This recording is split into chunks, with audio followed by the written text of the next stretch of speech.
এবারের ঘটনাটি আমাদেরকে যিনি পাঠিয়েছেন তার নাম মোহাম্মদ আশিকুর রহমান। ওনার বাড়ি ঢাকা জেলার কেরানীগঞ্জ উপজেলার চরওয়াশপুরে। ঘটনাটি মূলত এই আশিকুর রহমান ভাই উনি শুনেছিলেন ওনার বড় নানির কাছ থেকে, মানে ওনার নানির বড় বোন। ঘটনাটি অনেক আগের, প্রায় 150 বছর আগের হবে। নানির দাদার সাথে ঘটনাটি ঘটেছিল।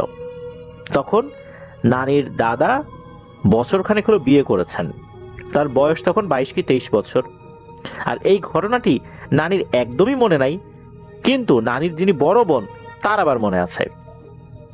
সেই বড় বোন যখন এই আশিকুর রহমান ভাইদের বাড়িতে বেড়াতে এসেছিলেন, মানে ওই বড় নানি, তখন তার কাছ থেকে এই পুরো ঘটনাটি উনি শুনেছিলেন।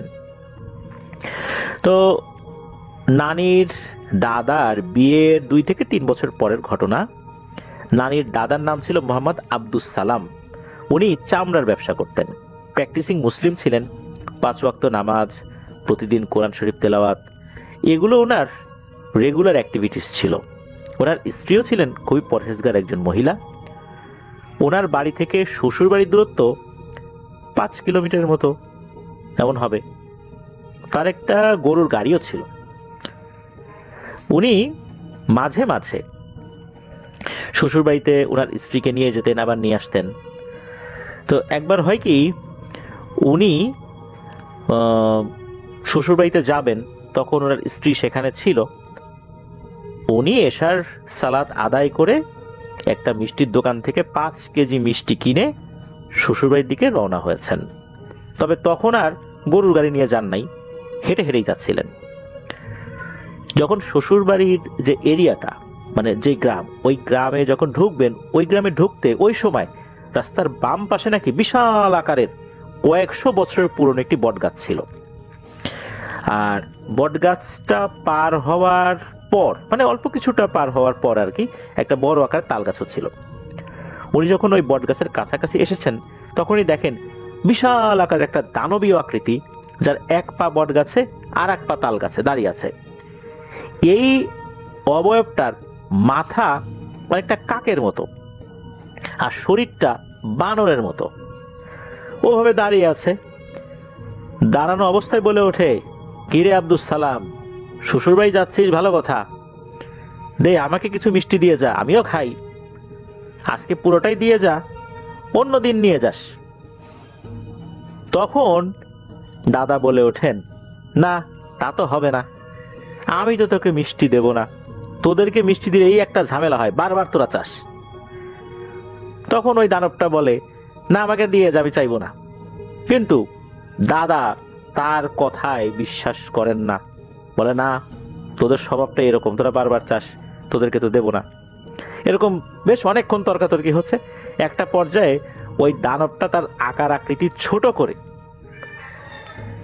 মাটিতে নেমে আসে। ছোট হলেও দাদার থেকে তার আকার আকৃতি বেশ বড়ই করে আর কি, তার শেপটা সে ওইভাবে নিয়ে আসে আর কি। একটা পর্যায়ে ওই দানবটা বলে, না আজ আর তোর কাছ থেকে মিষ্টি নেব না, তুই আমাকে অনেক অপমান করছিস, তোকে মেরে আমি ঝুলিয়ে রাখবো এই গাছে। এই বলেই ওই দানবটা দাদার উপর ঝাঁপিয়ে পড়ে। দাদাও তো বাঁচার জন্য চেষ্টা করছেন।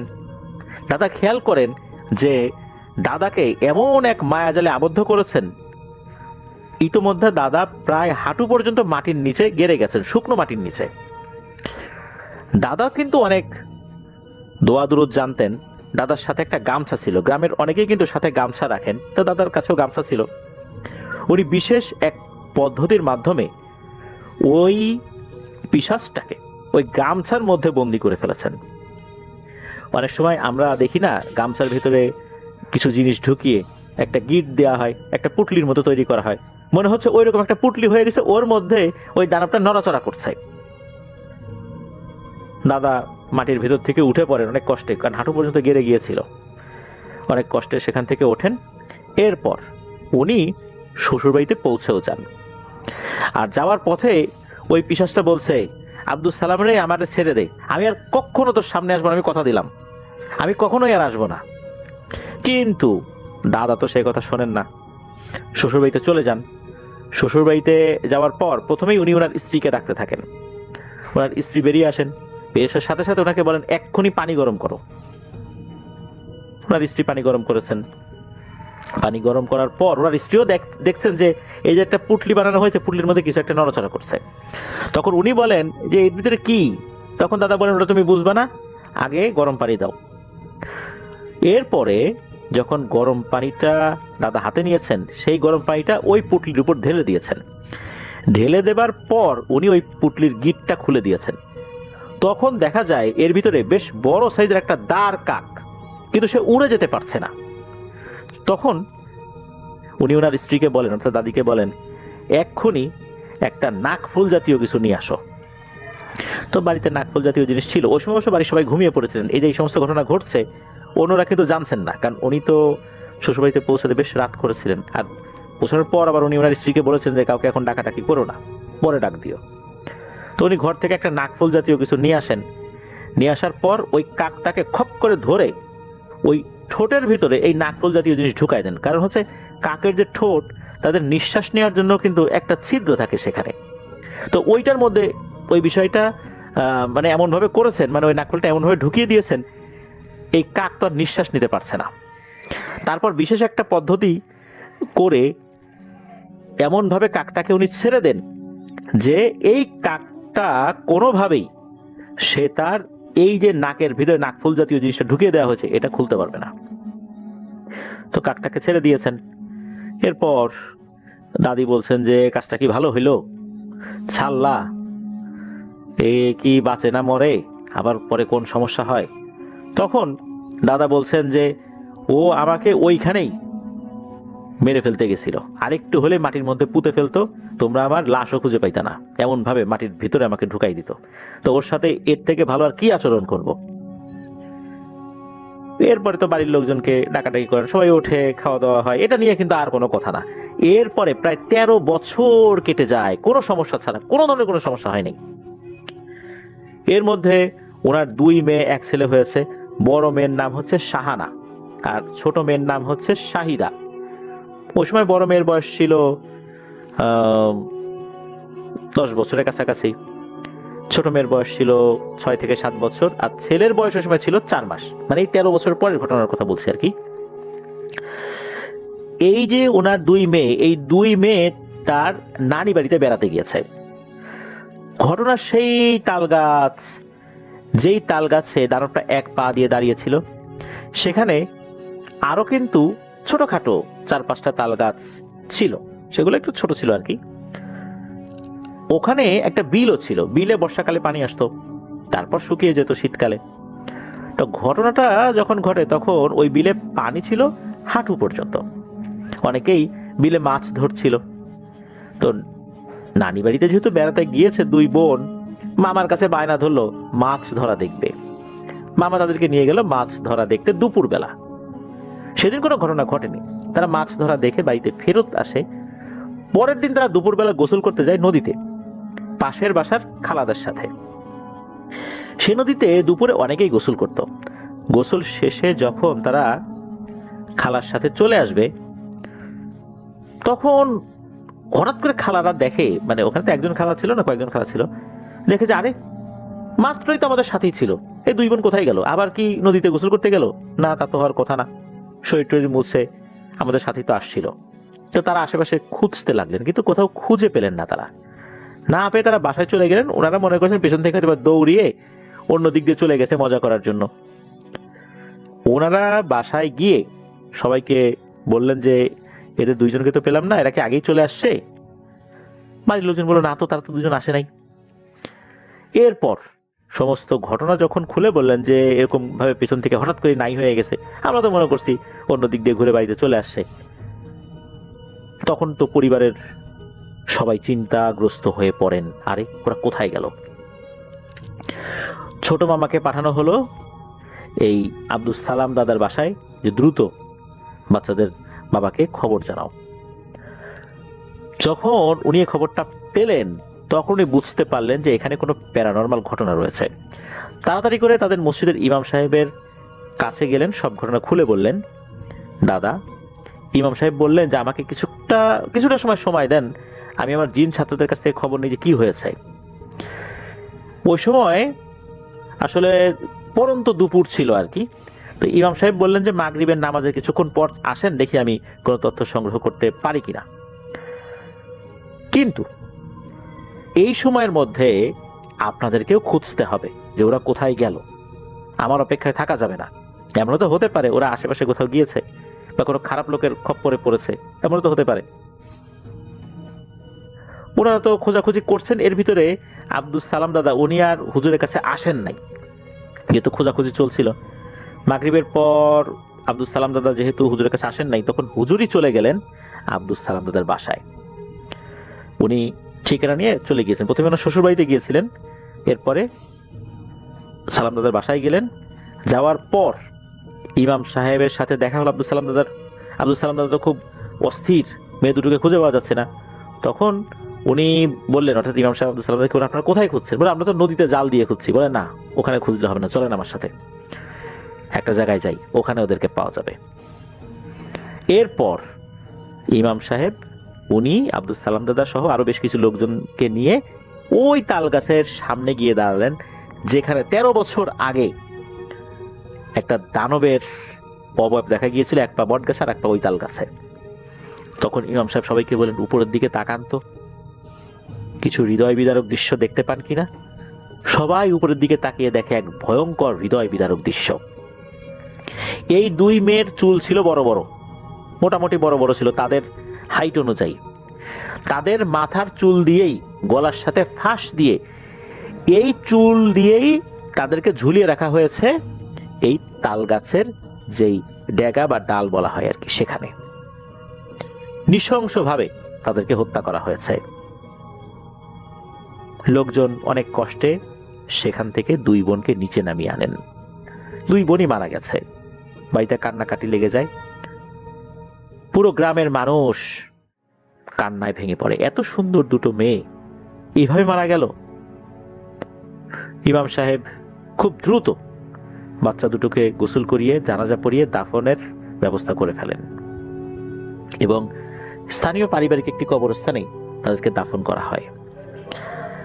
ইমাম সাহেব এরপর ঘটনাটি খুলে বলেন কি হয়েছে। আব্দুল সালাম দাদাকে বলেন, আজ থেকে প্রায় 13 বছর আগে আপনার সাথে একটা ভয়ের ঘটনা ঘটেছিল, আপনি একটি পিশাচকে হত্যা করেছিলেন। তখন আব্দুল সালাম দাদা বলেন, আমি তো হত্যা করি নাই, আমি ওকে ছেড়ে দিয়েছিলাম। তখন ওই ইমাম সাহেব বলেন যে আপনি ছেড়ে দেওয়ার পর ওই পিশাচটি ছটফট করতে করতে মারা যায় অল্প সময়ের মধ্যেই, কারণ তার নিঃশ্বাস বন্ধ হয়ে গিয়েছিল। ওর রূপও পরিবর্তন করতে পারছিল না, আপনি এমনভাবে কাজ করে ছেড়ে দিয়েছিলেন। ওই পিশাচের মৃত্যুর পর তার আত্মীয় স্বজনরা তাকে খুঁজে পাচ্ছিল না, কি হলো না হলো। অনেক পর তারা বুঝতে পারে ঘটনাটা কি হয়েছে, যেহেতু মাঝখানে অনেক দিন হয়ে গেছে, এবং ওরা যখন জানতে পারে কি হয়েছে, এরপর তারা প্রতিশোধ নেওয়ার জন্য মরিয়া হয়ে ওঠে। কেননা আপনি চাইলে তাকে অন্যভাবেও ছেড়ে দিতে পারতেন, কিন্তু তাকে ছটফট করতে করতে মৃত্যু হবে এমন অবস্থায় তাকে ছেড়ে দিয়েছিলেন। এই কারণে ওরাও এমনভাবে আপনার দুই মেয়েকে মেরেছে যেন শ্বাসরোধ হয়ে তারা মারা যায়, যেমনটা ওই পিশাচ মারা গিয়েছিল। এরা প্রতিশোধ নিয়েছে। এরপর আরো সন্তানাদির উপর বিপদ হবে না তো? তখন ইমাম সাহেব উনি একটা বুদ্ধি দেন যে আপনি কিছু দান সাদাকা করে দেন, আশা করি আর সমস্যা হবে না। হ্যাঁ, এরপরে উনি সেটাই করেন। এরপর তো ওনার আরো সন্তানাদি হয়েছিল। তো এটাই ছিল ঘটনা।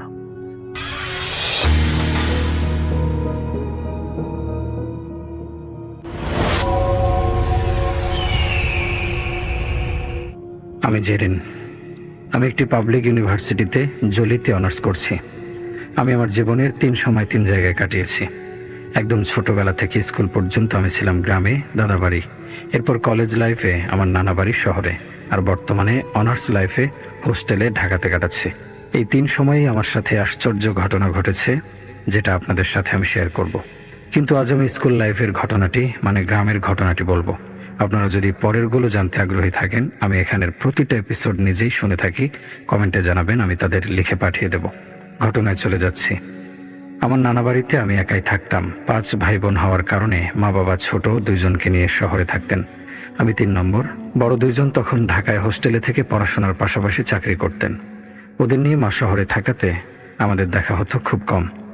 আমি নানা নানুর সব থেকে প্রিয় নাতি, কারণ আমি একমাত্র তাদের সাথে থাকি, তাদের ভালো মন্দ দেখি। তারাও জেরিন ছাড়া কিছুই বোঝে না।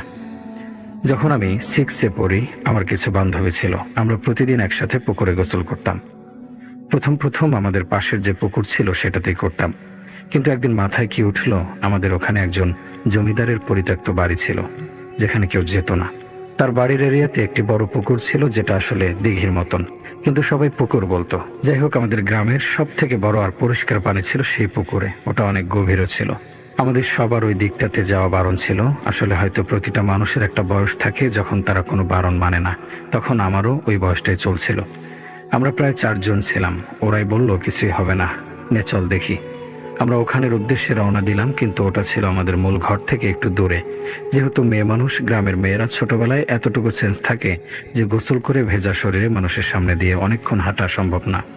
তাই আমরা একটা স্কুল ব্যাগে কিছু জামা আর ওড়না নিলাম। বাসায় এসে একেবারে চেঞ্জ করব। ওখানে বসে শুধু বড় একটি ওড়না লেপটে আসব। যাই হোক, সেখানে রওনা দিলাম। তখন বাজে সকাল 11টা। আমরা এর আগে কখনো জমিদার বাড়ির দিকে যাইনি। হাঁটছি তো হাঁটছি, আমাদের সবার হাতেই ঘড়ি। ওখানে যেতে যেতে প্রায় 12টা।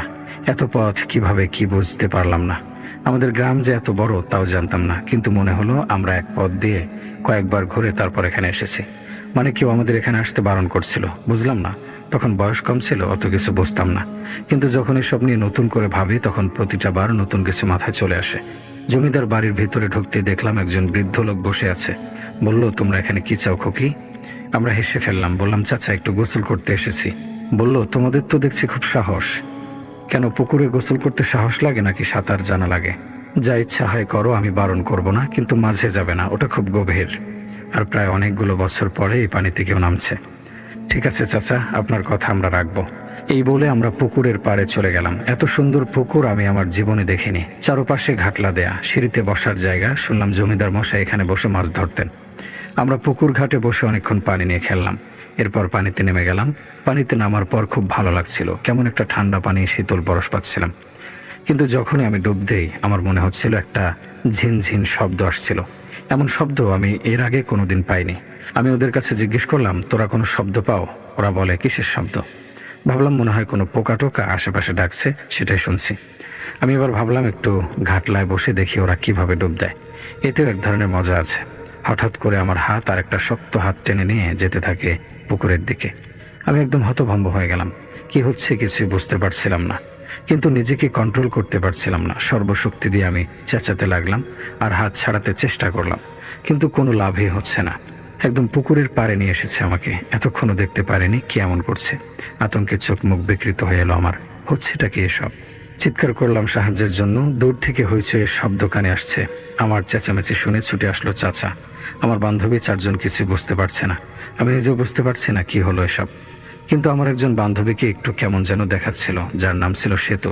সেতু ছিল ওই 4 জনের মধ্যে সব থেকে ঠান্ডা। ও মানুষকে একটা থাপ্পড় মারার সাহসও পায় না কখনো। আমি কান্না শুরু করলাম। আমার হাত অনেকখানি কেটে গিয়েছে। এই মুহূর্তে পুকুরের পানি থেকে ভয়ানক কিছু যেন আমার কাছে আর নেই। আমি জানি এই মাঝের পানিতে আমাকে যদি কেউ টেনে নিয়ে যায় তাহলে আর বাঁচার সম্ভাবনা নেই। হঠাৎ দেখলাম চাচা এদিকে এসেও আবার ওই দিকে চলে যাচ্ছে। সেতু কেমন জানি অন্যরকম হয়ে উঠছে। সেতু একাই পুকুরে ঝাঁপিয়ে পড়লো। আমি ভাবলাম আমাকেও পুকুরে ফেলে দেবে সে, কিন্তু সেতু একা ঝাঁপিয়ে পড়তে কিছুটা অবাক হলাম। ওকে কেমন যেন লাগছে, মনে হচ্ছে ওর মধ্যে অন্য কেউ। দেখতে দেখতে পানির নিচে তলিয়ে গেল মেয়েটা।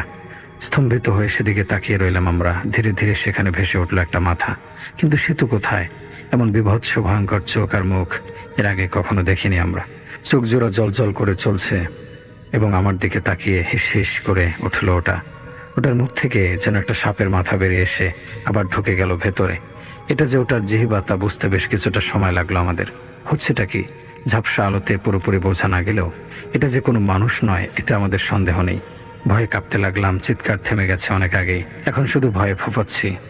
ভয়ঙ্করভাবে কাঁপছে পুকুরের পানি। বিভৎস প্রাণীটা স্থির হয়ে দাঁড়িয়ে থাকলেও ওটার একটা হাত লম্বা হয়ে এগিয়ে আসছে আমার দিকে পানির নিচ দিয়ে। মুহূর্ত পরে আমি অনুভব করলাম শক্ত একজোড়া হাত চেপে ধরেছে আমার 2টি পা। আতঙ্কে গলার সব শক্তি দিয়ে চিৎকার করে উঠলাম। এক মুহূর্ত শুধু চিৎকার, ভারী করে ফেললাম পরিবেশকে। তারপরে তীব্র টান অনুভব করলাম আমার পায়ে। পানিতে পড়ে গেলাম। পুকুরের মাঝামাঝি টেনে নিয়ে গেল হাতটা। মুখোমুখি হলো সে ভয়ঙ্কর বিভৎস প্রাণীটির। চুকচুক শব্দ বেরিয়ে আসছে ওটার মুখ থেকে। চিৎকার করার শক্তি আর জোগাচ্ছে না শরীর। বড় বড় চোখ করে নিজের মৃত্যু মুহূর্ত অনুভব করতে পারছিলাম। এই প্রাণীটি মেরেছিল তার খেলার সাথীকে। সত্যি সেতুর কাছে চলে যাবে সে, কিন্তু এই অদ্ভুত দেখতে প্রাণীটি কি তাই শুধু বুঝতে পারল না। ওটার মুখ বিশাল হা হয়ে গেল, খপ করে আমার ঘাড়ে একটা জোরে কামড় বসিয়ে দিল। এরপর আমাকে নিয়ে ডুব দিল পুকুরের গভীরে। টর্চ লাঠি হাতে 5-6 জন লোক ছুটে এলো পুকুরের পাড়ে। একটা মেয়ের আর্তনাদের শব্দ শুনেই তারা ছুটে এসেছে। তারা পুকুর পাড়ে পৌঁছে শুধু দেখলো পুকুরের মাঝামাঝি জায়গা থেকে একটা মেয়ে পুকুরের পানির নিচে তলিয়ে যাচ্ছে। বুদবুদ উঠছে সেখান থেকে। একই টর্চের আলোয় স্পষ্ট বোঝা যাচ্ছে না কিছু। হঠাৎ করে আকাশ মেঘলা হয়ে সব অন্ধকার হয়ে গিয়েছে। তবে মনে হচ্ছে ওইটুকু জায়গা কারো রক্তে লাল হয়ে গেল। ভয় পেয়ে গেল সবাই। পুকুরে নামার সাহস হলো না কারো। একটু পরে আমি বহু কষ্টে দোয়া দরুদ পড়ে নিজেকে ছাড়িয়ে মাথা জাগালাম। আমাকে কয়েকজন মিলে ধরাধরি করে সেখান থেকে উঠালো। আমি আর পারলাম না, জ্ঞান হারালাম। পরের দিন দিনের আলো ফুটলে জানা গেল সেতুকে খুঁজে পাওয়া যাচ্ছে না। সকলে অনুমান করলো গতকাল যে মেয়েটাকে পুকুরে তলিয়ে যেতে দেখেছি কয়েকজন ওটাই সেতু। কিন্তু মেয়েটা পুকুরে কেন নেমেছিল, যেখানে জমিদারের ভয়ঙ্কর মৃত্যুর পর থেকে দিনের বেলাতেই অনেকে এখানে আসতে সাহস করে না। অনেক লোক একত্রে মিলে তল্লাশি চালায় পুকুরে। পুলিশ খবর পেয়ে আবার ভয়ঙ্কর কিছু ঘটতে পারে অনুমান করে বিশেষ ডুবুরির দল দিয়ে সারা পুকুর তল্লাশি করায়, কিন্তু সেতুর কোনো অস্তিত্বই খুঁজে পাওয়া যায় না। গ্রামের সহ আশেপাশের সব জায়গায় খুঁজে চলল তারা। গ্রামের মানুষের ভেতরে আতঙ্ক বেড়েই চলল। সে আতঙ্ক মনে গভীরভাবে গেঁথে ফেলতেই আবার নিখোঁজের 3 দিন পর পুকুরে ভেসে উঠল মাথাবিহীন একটা কিশোরের নগ্ন দেহ। অবিকল জমিদারের লাশের মতো পরিণতি ঘটেছে এটার।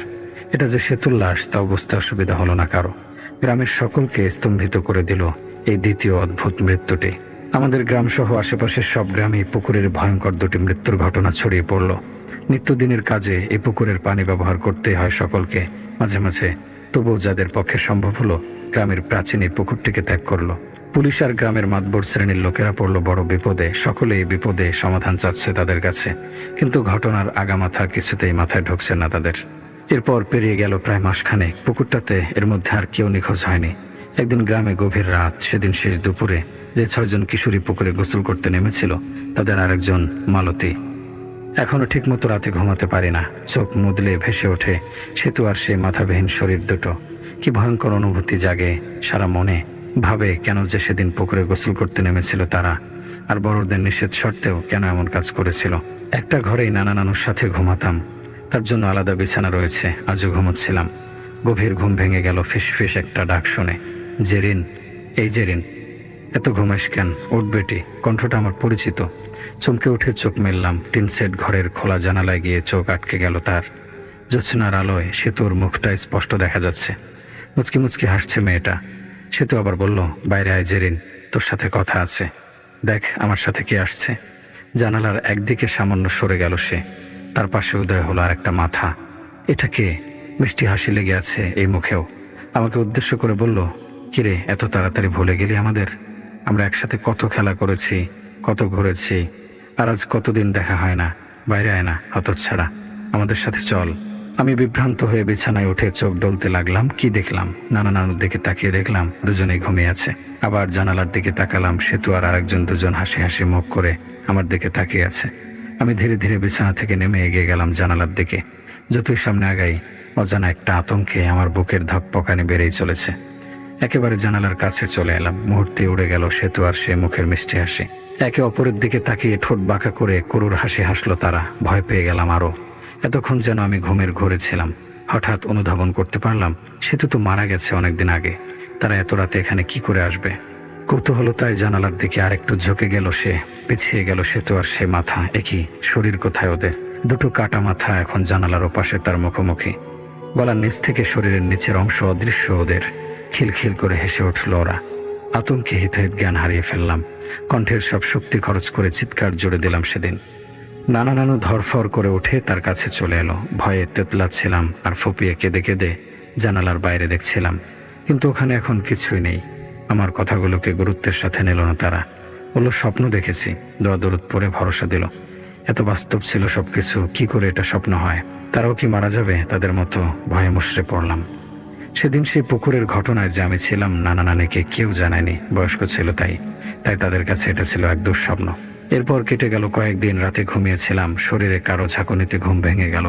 চোখ মেলেই দেখলাম একটা মুখ আমার মুখের উপর ঝুঁকে রয়েছে। আমার মা। বিছানায় উঠে বসলাম। মা বলল, চল জেরিন, তোকে একটা জিনিস দেখাই। আয় আমার সাথে বাইরে। এই বলেই মা ঘরের বাইরে চলে গেলেন। ঘরে আর কেউ নেই। নানা নানু কোথায় গেল? খোলা জানালা দিয়ে বাইরে তাকাতেই মনে হলো এখনো রাত। বিভ্রান্ত হয়ে বিছানা থেকে নেমে ঘরের বাইরে বেরিয়ে এলাম। হ্যাঁ, রাতই তো। চাঁদের আলো, যদিও পরিবেশ তেমন ঝাপসা নয়।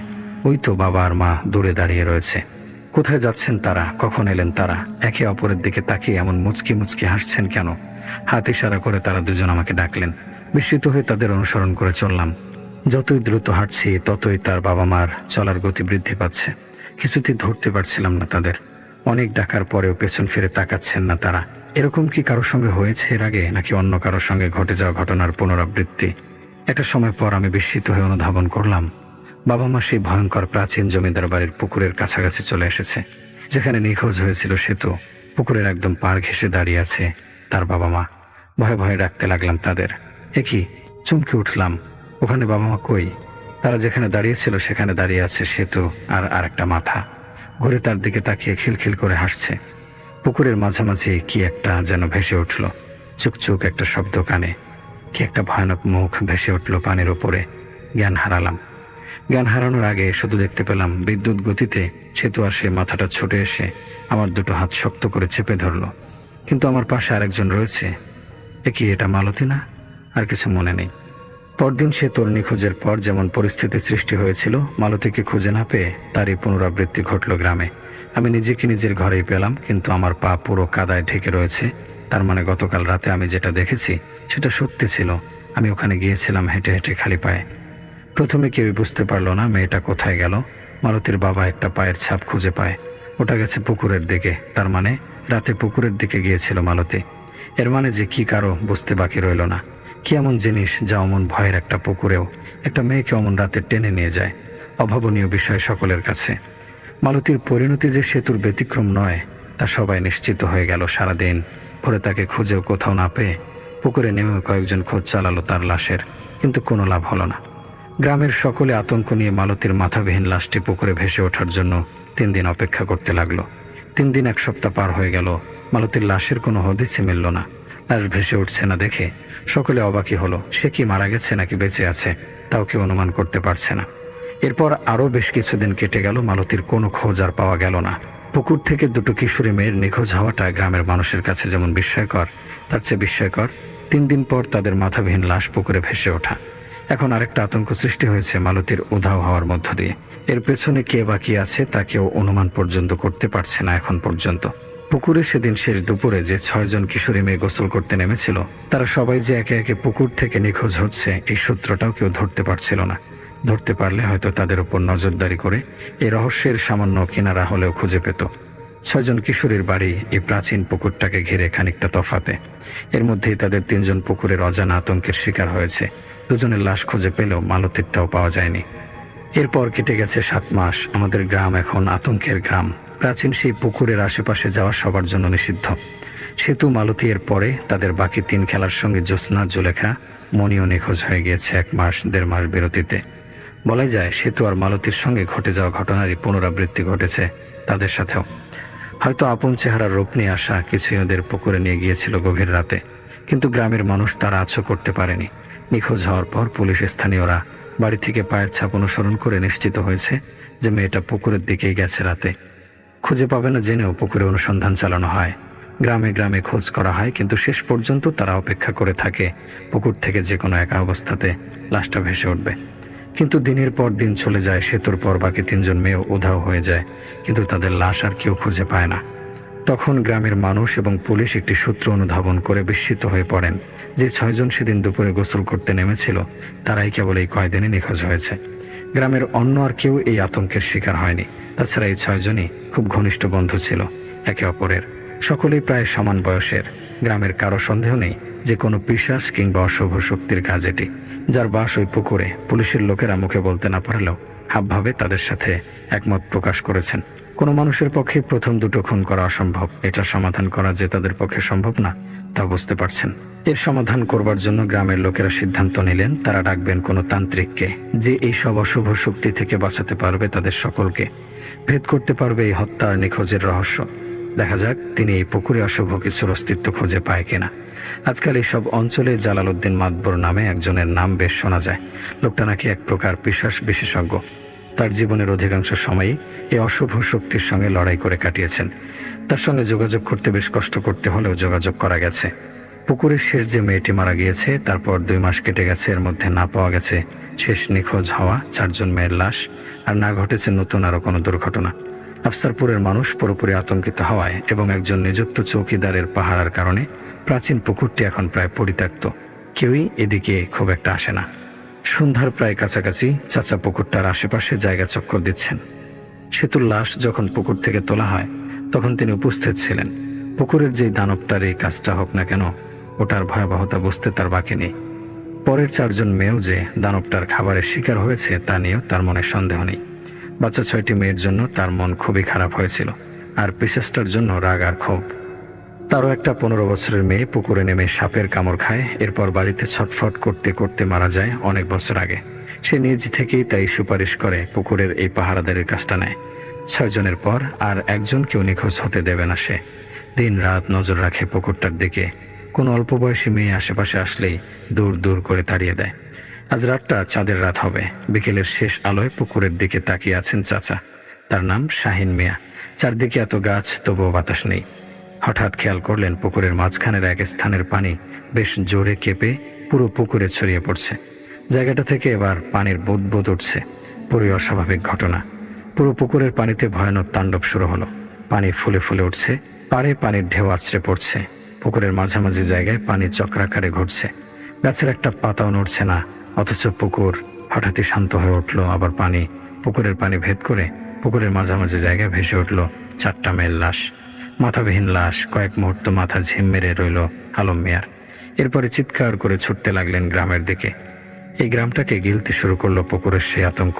রাত নেমে আসছে।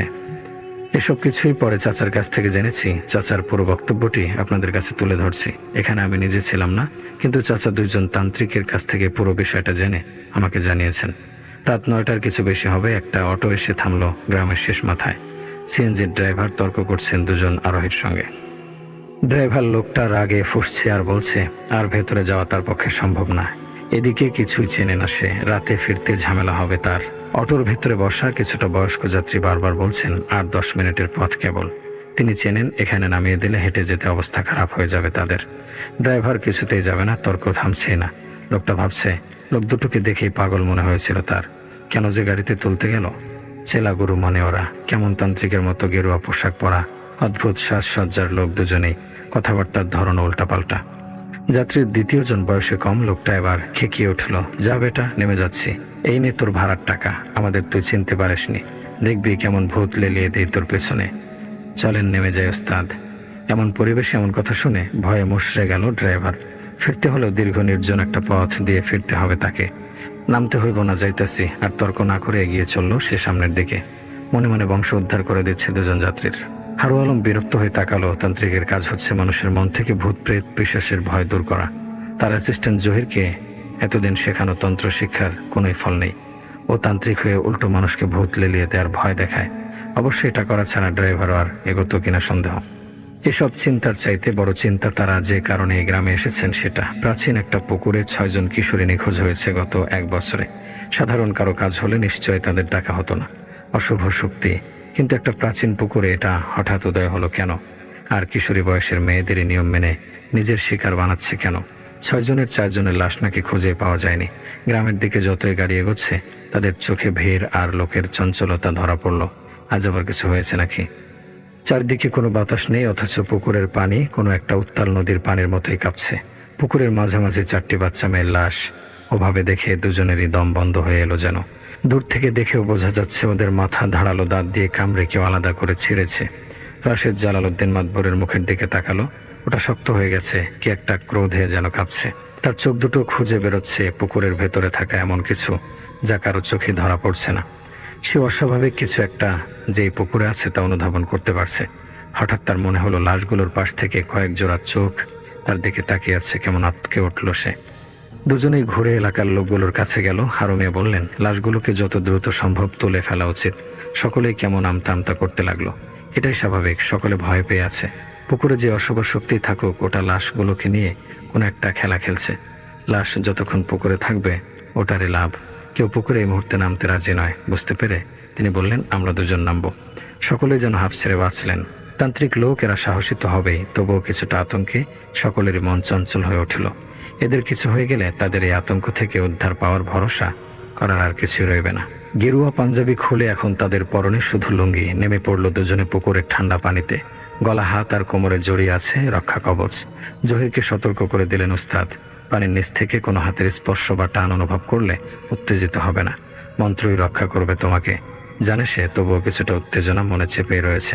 সাঁতরে পুকুরের মাঝামাঝি চলে গেল দুজনে, লাশ চারটির পাশে। লাশগুলোর শরীর কাছ থেকে দেখতে আরো ভয়ঙ্কর। শরীর স্পর্শ করতে জহির অনুভব করলো কোনো কারণে শরীরগুলো একটু বেশি পিচ্ছিল হয়ে আছে। ওস্তাদের দিকে তাকালো। তিনি চোখ ইশারা করে তাকে দাঁড়িয়ে থাকতে বলে পানিতে ডুব দিলেন। বুক ধক করে উঠল তার। প্রায় 2 মিনিট পর হারু মিয়া পানির উপরে ভেসে উঠল। তার কণ্ঠ কাঁপছে। জহির দ্রুত লাশগুলোকে নিয়ে পাড়ের দিকে চলো। সঙ্গে দড়ি দিয়েছিল লোকগুলো, ওগুলো দিয়ে লাশ চারটির শরীর আটকিয়েছিল তারা দুজন। এরপর একজন সামনে থেকে আরেকজন পেছন থেকে ভেলার মতো করে লাশগুলোকে টেনে নিয়ে যেতে লাগলো পাড়ের দিকে। পুকুরের কম্পিত পানির স্রোতে খুব একটা কষ্ট করতে হলো না তাদের এমন কাজ দেখে অনেকের মনে সাহস ফিরে এসেছে। ওরা পাড় থেকে লাশগুলো টেনে উপরে তুলতে সাহায্য করলো। পাড়ে তুলে দ্রুত কলা পাতা দিয়ে নগ্ন লাশগুলোকে ঢেকে দেওয়া হলো।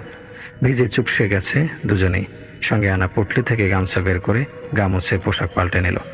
উত্তেজিত মানুষের একটা অংশ লাশগুলোকে ঘিরে ভিড় করছে, আর বাকিরা 2 নবাগত সাহসী তান্ত্রিককে, এদের এই কাজটুকুই তারা যে ভণ্ডতান্ত্রিক নয় তার দলিল হিসেবে প্রকাশ পেল সকলের কাছে।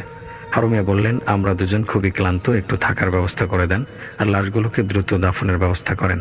তান্ত্রিকদের মুখে লেগে থাকা আতঙ্ক সকলে খেয়াল করলেন। পুলিশ জানালেন ময়নাতদন্তের জন্য লাশগুলো নিয়ে যাবেন তারা। হারু মিয়া নিষেধ করলেন, বললেন কোনো লাভ নেই, আর নিয়ে গেলেও সকালের আগে লাশগুলোকে যাতে কোথাও না নিয়ে যাওয়া হয়, দাফন করে ফেলাই ভালো, রাতের আধারে ওরা বিপজ্জনক। কিন্তু পুলিশের লোকেরা কিছুতেই তার কথা শুনলেন না। এমনিতেই এই কেসটায় তারা অসংখ্য ব্যর্থতার নমুনা দেখিয়েছেন, তার উপর ভূতের ভয়ে সারা রাত লাশ ফেলে রেখেছে। দেখলে সকলের কাছে অপদার্থ খ্যাতি পেতে হবে তাদের।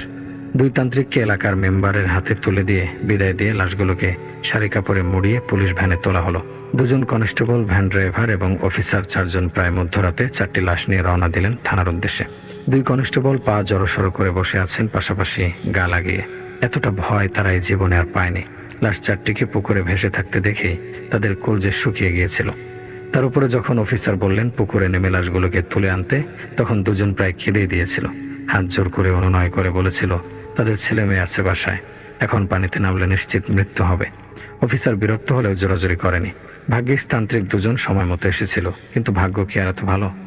ওদের নিষেধ সত্ত্বেও গোয়ার তুমি করে অফিসার এই রাতে মেয়েগুলোর পরিবারের লোক, গ্রামের মানুষের সাথে ঝগড়া করে পুলিশ ভ্যানে তুলেছে লাশগুলো, আর ওগুলোর পাহারা দিচ্ছে তারা 2 জন। গাড়ির সামনে ড্রাইভারের পাশে অফিসার বেটা কি আরামে বসে আছে, চোখ পড়ে যাচ্ছে লাশগুলোর দিকে। শাড়ির পেঁচের ভেতর থেকে স্পষ্ট শরীরের আকৃতি বোঝা যাচ্ছে ছোট মেয়েগুলোর। 4টি লাশের একটিরও মাথা নেই, ভাবতে গা গলিয়ে যাচ্ছে 2 জনের। গাড়ি যত এগোচ্ছে তত তাদের আতঙ্ক বেড়েই চলেছে। এই মনে হচ্ছে লাশগুলো নড়ে উঠবে। বাইরে থেকে আসা বাতাসে কাঁপছে সত্যি কাপড়ের খোলা অংশগুলো। ওগুলোর হাত চেপে ধরবে যেন তাদের পা। তারপর ভাবতেই গা রিরি করে উঠছে। 2 জনে ওরা বাচ্চা ছেলের মতো একে অপরের হাত চেপে রয়েছে। হঠাৎ প্রথম কনস্টেবল আঁতকে উঠলেন। তার মনে হলো একটা ঠান্ডা হাত তার ঘাড় স্পর্শ করলো। দ্বিতীয় জন ঘাড়ের কাছে একটা শীতল স্পর্শে চমকে উঠলেন। এরপরই তাদের কানে ভেসে এলো কয়েকজন মেয়ের খিলখিল হাসির শব্দ। গাড়ির সঙ্গে সঙ্গে হাসির শব্দটাও তাদের সঙ্গে চলছে। চমকে পেছনে তাকালো 2 জনে। ভ্যানের পাশের দিকটা কাপড়হীন, গ্রিলের রেলিং এর ওপাশে তাদের প্রায় মুখোমুখি 3টা মেয়ের মুখ। 3 জনই খিলখিল করে হাসছে। কিছু দস্যি মেয়ে যেন চলন্ত গাড়িতে লাফিয়ে উঠেছে। কিন্তু সময়টা যে এখন রাত, ভালো করে তাকাতে বুঝতে পারলো ওগুলো স্রেফ মাথার নিচে কোনো শরীর নেই। আজকে প্রায় লাফিয়ে পিছিয়ে গেল 2 জনে আর্তনাদ করে। মুহূর্তেই তাল হারিয়ে পড়ে গেল লাশগুলোর ওপর। এবার উল্টো দিকের গ্রিলের ওপাশে উদয় হলো আরো 3 জন অপরিচিত মেয়ের মাথা। দুপাশ থেকে 6 জন কিশোরী মেয়ে খিলখিল করে হাসছে। শরীরে রক্ত পানি হয়ে গেল। হঠাৎ অনুধাবন করলো মাথাবিহীন লাশগুলো নড়ে উঠছে তাদের শরীরের নিচে। দ্রুত তারা উঠে পিছিয়ে গেল বাইরের দিকে। ভয়ঙ্কর ভাবে নড়ছে লাশগুলো।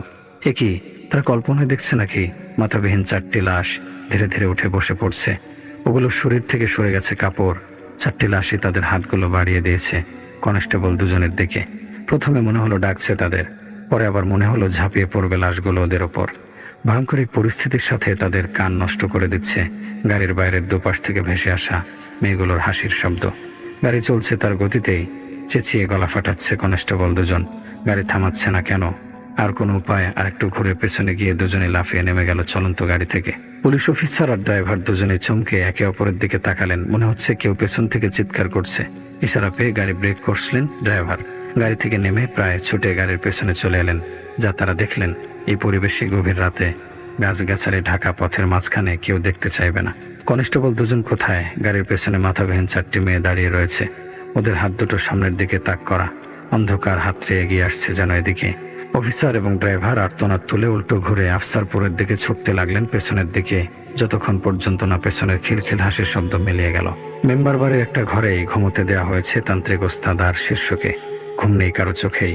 হারুমিয়া তাকে যা বললেন এরপর আর ঘুমানো যায় না। জহির অবাক কণ্ঠে ওস্তাদের দিকে তাকিয়ে পুনরায় প্রশ্ন করলেন, আমরা কালই চলে যাব মানে কি? আপনিই তো বলেছিলেন এটি কোনো প্রাচীন ভয়ঙ্কর দেবতা এর কাজ। তাহলে এখন আপনার ভাষায় 6টি কিশোরীর হত্যা যদি কোনো ভূত প্রেত পিশাচ কিংবা পুকুরের দেবতার না হয়, তাহলে কার? কোনো মানুষের? তা কি করে হয়? আপনি এত ভয় পেয়ে আছেন কেন? 2 মিনিট পুকুরের ভেতর ডুব দিয়ে কি এমন বুঝলেন যেমনটা বলছেন?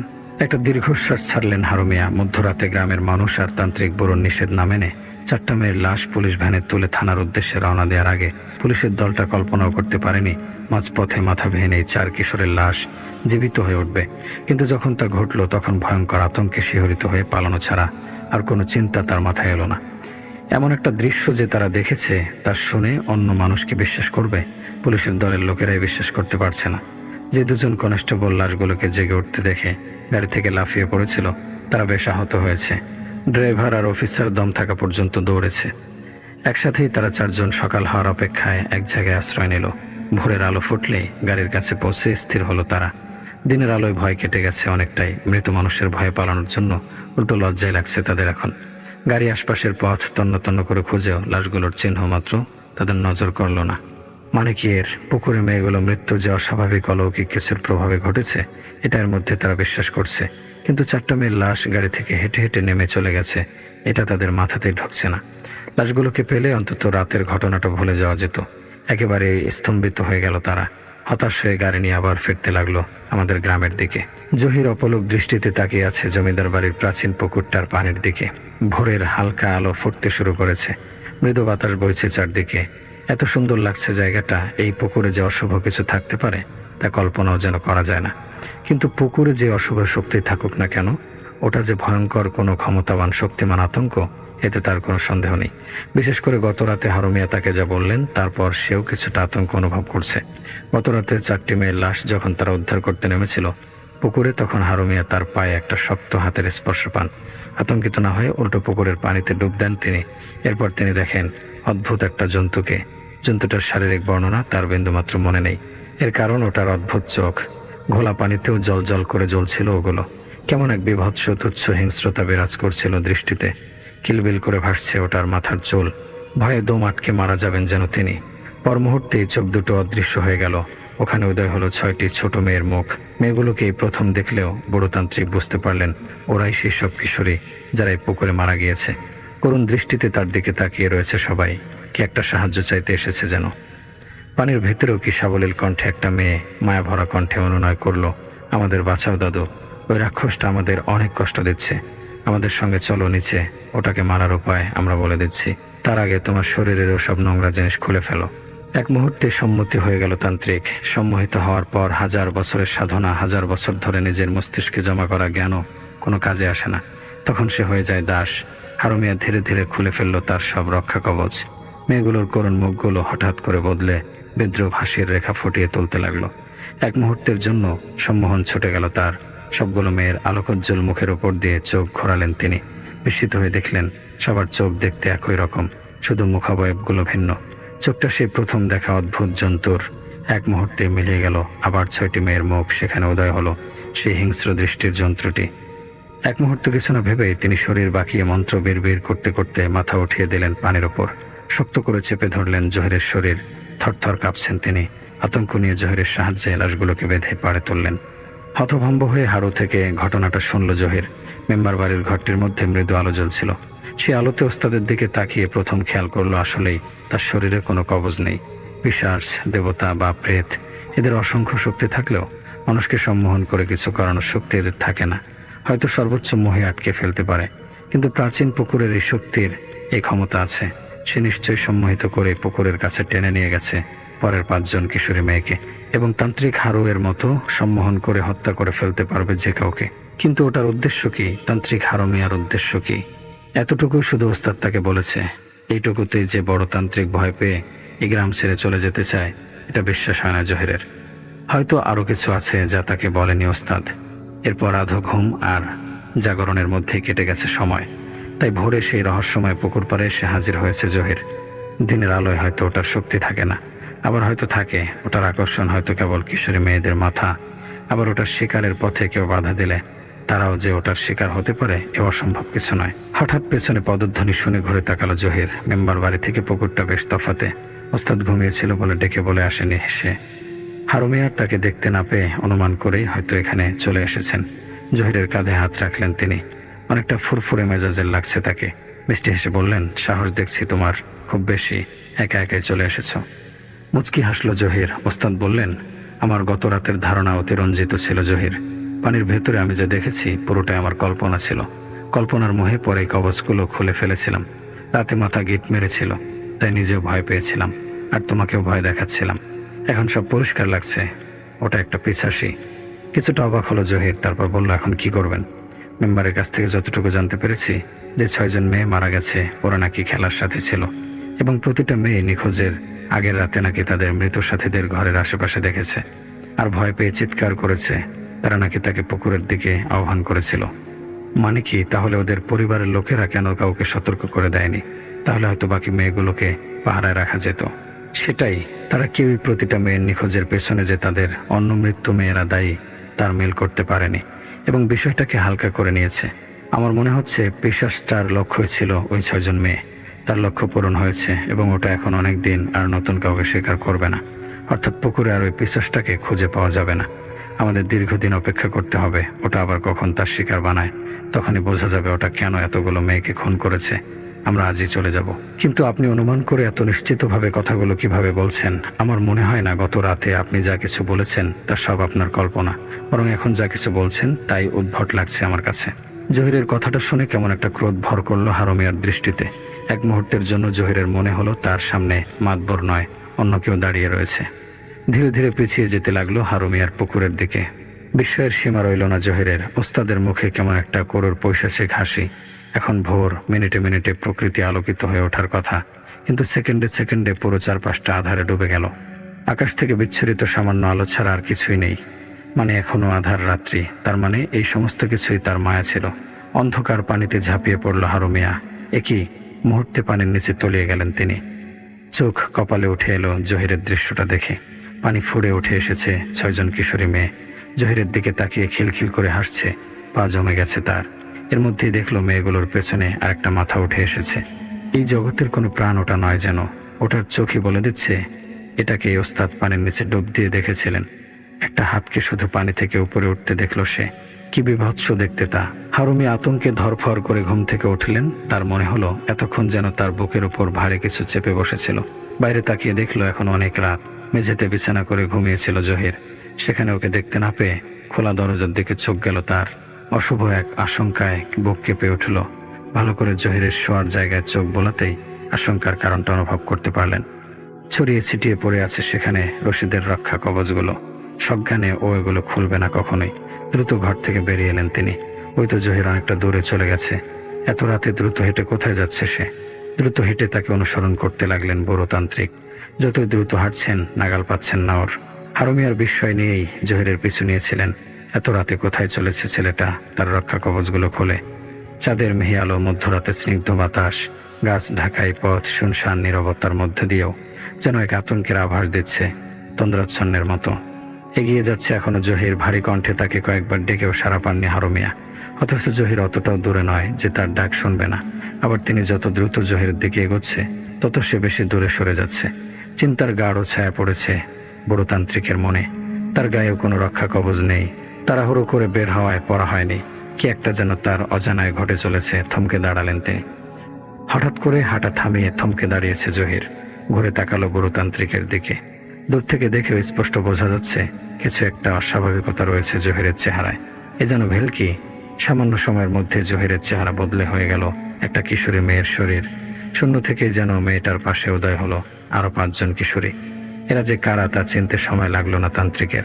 তার মনে এতক্ষণ তিনি জহিরকে নয় অনুসরণ করেছিলেন ভয়ঙ্কর সেই পিশাচটার সৃষ্টি করা ভ্রমকে। তার মনে খটকা লাগছিল আগে থেকেই। তিনি কি কোনো ফাঁদে পড়েছেন? জহির কোথায়? সেও নিশ্চয়ই ভ্রমের শিকার হয়েছে। তাদের দুজনের যদি কোনো ক্ষতি করে ওটা, তাহলে ওটার দ্বারা অসম্ভব আর কিছু নেই। এটার ভ্রম সৃষ্টি এবং সম্মোহনী ক্ষমতা অনুভব করেই রশিদকে বলেছিল তাদের এই গ্রাম ছেড়ে চলে যাওয়া উচিত। এমন আরও কয়েকজন তান্ত্রিককে খবর দেওয়া দরকার, যাতে তাদের কোনো ক্ষতি হলেও আফসারপুরের মানুষদের ওই পিশাচটার হাত থেকে রক্ষা করতে আসে। ওটার লক্ষ্য শুধু 6 জন মেয়ে নয়, আরও বড় কিছু, তা তিনি অনুমান করতে পেরেছিলেন। কিন্তু আর যাওয়া হলো না বুঝি। 6টি মেয়ে মুচকি মুচকি হাসছে একে অপরের দিকে তাকিয়ে। বহুতান্ত্রিক খেয়াল করলেন প্রাচীন সেই পুকুরটার দিকে ভ্রমটা তাকে টেনে এনেছে। আর 2 মিনিট হাঁটলেই হয়তো ওটার পাড়ে পৌঁছে যাবেন তিনি। কিন্তু মেয়েগুলো তাকে পুরো স্বাধীন করে দিয়ে রাস্তার পাশের কয়েক সারি গাছের ফাঁকা অংশ দিয়ে অন্য পথ ধরল। এটা পুকুরের দিকে যায় না। এই প্রথম এতটা দিশেহারা অনুভব করলেন হারুমিয়া। তিনি কি মেম্বার বাড়িতে ফিরে গিয়ে জহির আছে কিনা খোঁজ করবেন, নাকি পুকুর পাড়ে যাবেন, নাকি অনুসরণ করবেন কিশোরী দলটাকে? কিশোরীর দল না বলে ভ্রম বলা যায় ওদেরকে, কিন্তু ওটাই সবচেয়ে বেশি টানছে তাকে। এ যেন ভ্রমটা তাকে পথ বেছে নেওয়ার স্বাধীনতা দিয়ে তার চোখের সামনে কেবল একটি সুন্দর পথ খুলে সেদিকে তাকে চলতে ত্বরান্বিত করছে। মেয়েগুলোর পিছুই নিলেন তিনি। ওরা হাঁটছে আর বারবার আর চোখে বড় তান্ত্রিকের দিকে তাকিয়ে মুচকি মুচকি হাসছে। হাসিটা যেন তার বুকে আঘাত করছে। বিশেষ করে ওদের চোখগুলোর দিকে তাকাতেই শরীর ঝাড়া দিয়ে ওঠে, যেন কিছু মন্ত্র উচ্চারণ করতে চাইছে তার মনের ঘুমন্ত দিক। কিন্তু জিহ্বা সাহায্য করছে না। পা দুটো শুধু চলছে সামনের দিকে। কোথায় নিয়ে যাচ্ছে ওরা তাকে? একই মেয়েগুলো কোথায় গেল? তিনি উত্তেজিত হয়ে এদিক সেদিক তাকাতে লাগলেন। না, পুরোই শূন্যে মিলে গেছে। মুহূর্তে যেন তার মধ্যে সমস্ত চেতনা ফিরে এলো। কেন তিনি ভয় পাচ্ছেন? কেন ওটাকে নিজের মনকে নিয়ন্ত্রণ করতে দিচ্ছেন? ছুটতে লাগলেন তিনি সামনের দিকে। তিনি যেই পথ ধরে ছুটে এসেছেন সেই পথ ধরে কোনোভাবে পুকুরের কাছে তার পৌঁছানোর কথা না, কিন্তু তিনি স্পষ্ট তার সামনে পুকুরটাকে দেখতে পাচ্ছেন। পুকুরের উল্টো পাশে তিনি আধা অন্ধকারেও একটা লোককে দাঁড়িয়ে থাকতে দেখতে পাচ্ছেন। জহির। পুকুরের পানিতে জহিরের দিকে মুখ ফিরে সেই 6টি মেয়ে ভেসে রয়েছে। হারুমিয়া দৃষ্টি আটকে গেল মেয়েগুলোর পেছনে দাঁড়িয়ে থাকা সেই অদ্ভুত আকৃতির অবয়বটার দিকে। স্বয়ং শয়তান যেন দাঁড়িয়ে আছে, মহাবিপদ অপেক্ষা করছে জহিরের ভাগ্যে। চিৎকার করে জহিরকে ডাকতে যাবেন, হঠাৎ পেছনে কারো অস্তিত্ব অনুভব করলেন। শরীর মুচড়ে উঠল তার। 6টা মেয়ে দাঁড়িয়ে আছে তার থেকে বড়জোর 5 ফুট দূরে। ভন করে ঘুরে পুকুরের দিকে তাকালেন আবার। সেখানেও 6টি মেয়ে ওই শয়তানটার সাথে রয়েছে। মানে 12টি মেয়ে কি করে হলো? তবে মেয়েগুলো আর হাসছে না, কেমন করুণ মুখ করে তার দিকে তাকিয়ে আছে। শুধু ওদের চোখগুলোর দিকে তাকাতেই আতঙ্কের শিহরণ অনুভব করলেন তিনি। মেয়েগুলো একসাথে তাদের বাম হাত তুলে বুড়োতান্ত্রিকের পায়ের দিকে নির্দেশ করলো। হারুমিয়ার অজানা ভয় নিয়ে নিজের পায়ের দিকে তাকালেন। গত রাতে পানির নিচে তলিয়ে গিয়েছিল যে রক্ষা কবচগুলো, ওগুলো তার পায়ের কাছে পড়ে আছে। কি করে? ওরা কি তাকে সাহায্য করতে চাইছে?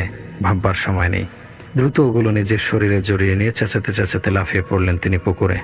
জহির অনুভব করলো তার শরীরে কোনো রক্ষা কবচ নেই। মন্ত্র উচ্চারণ করার জন্য জিহ্বা নাড়াতে রাজি নয়। পাও জেদ ধরেছে, একটু এদিক সেদিক যাবে না।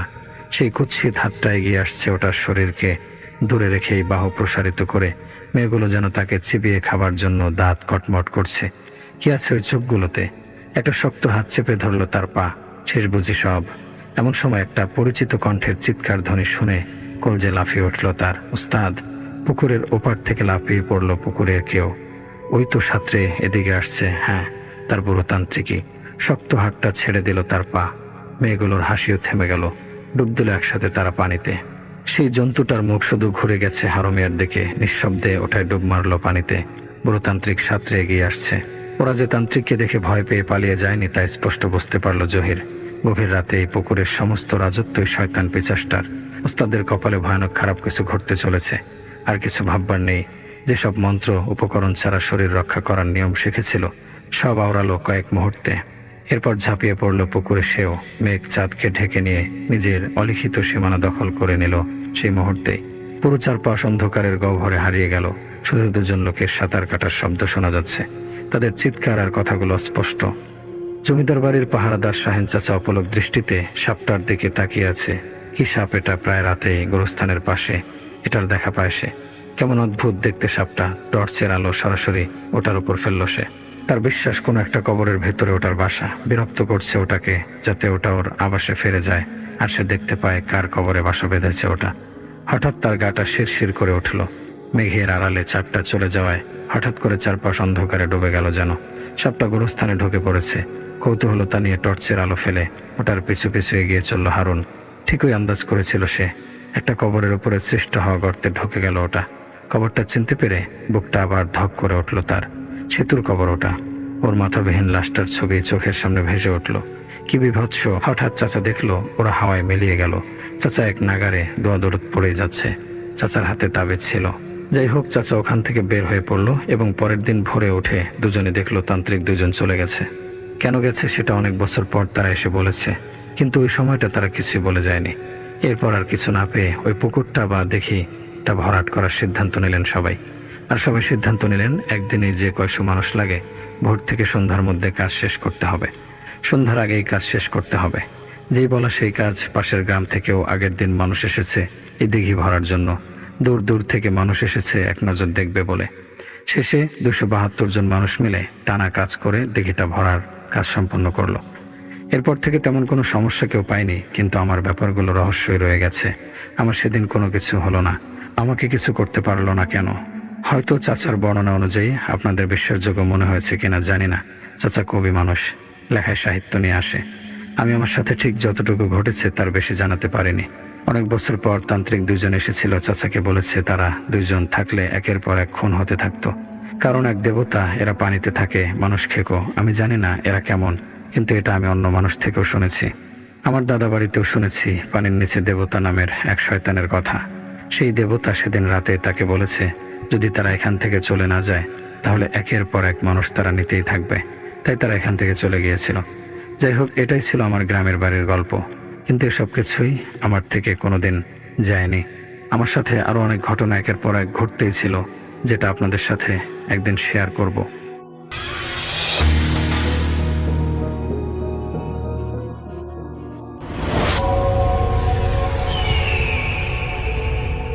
ঘটনা যাওয়ার আগে বলতে চাই, ঘটনাটি পাঠিয়েছেন আমাদেরকে মার্জি আপু, এবং মার্জি আপুর এই ঘটনাটা যিনি পাঠিয়েছেন তাদের ঘটনা বলছি।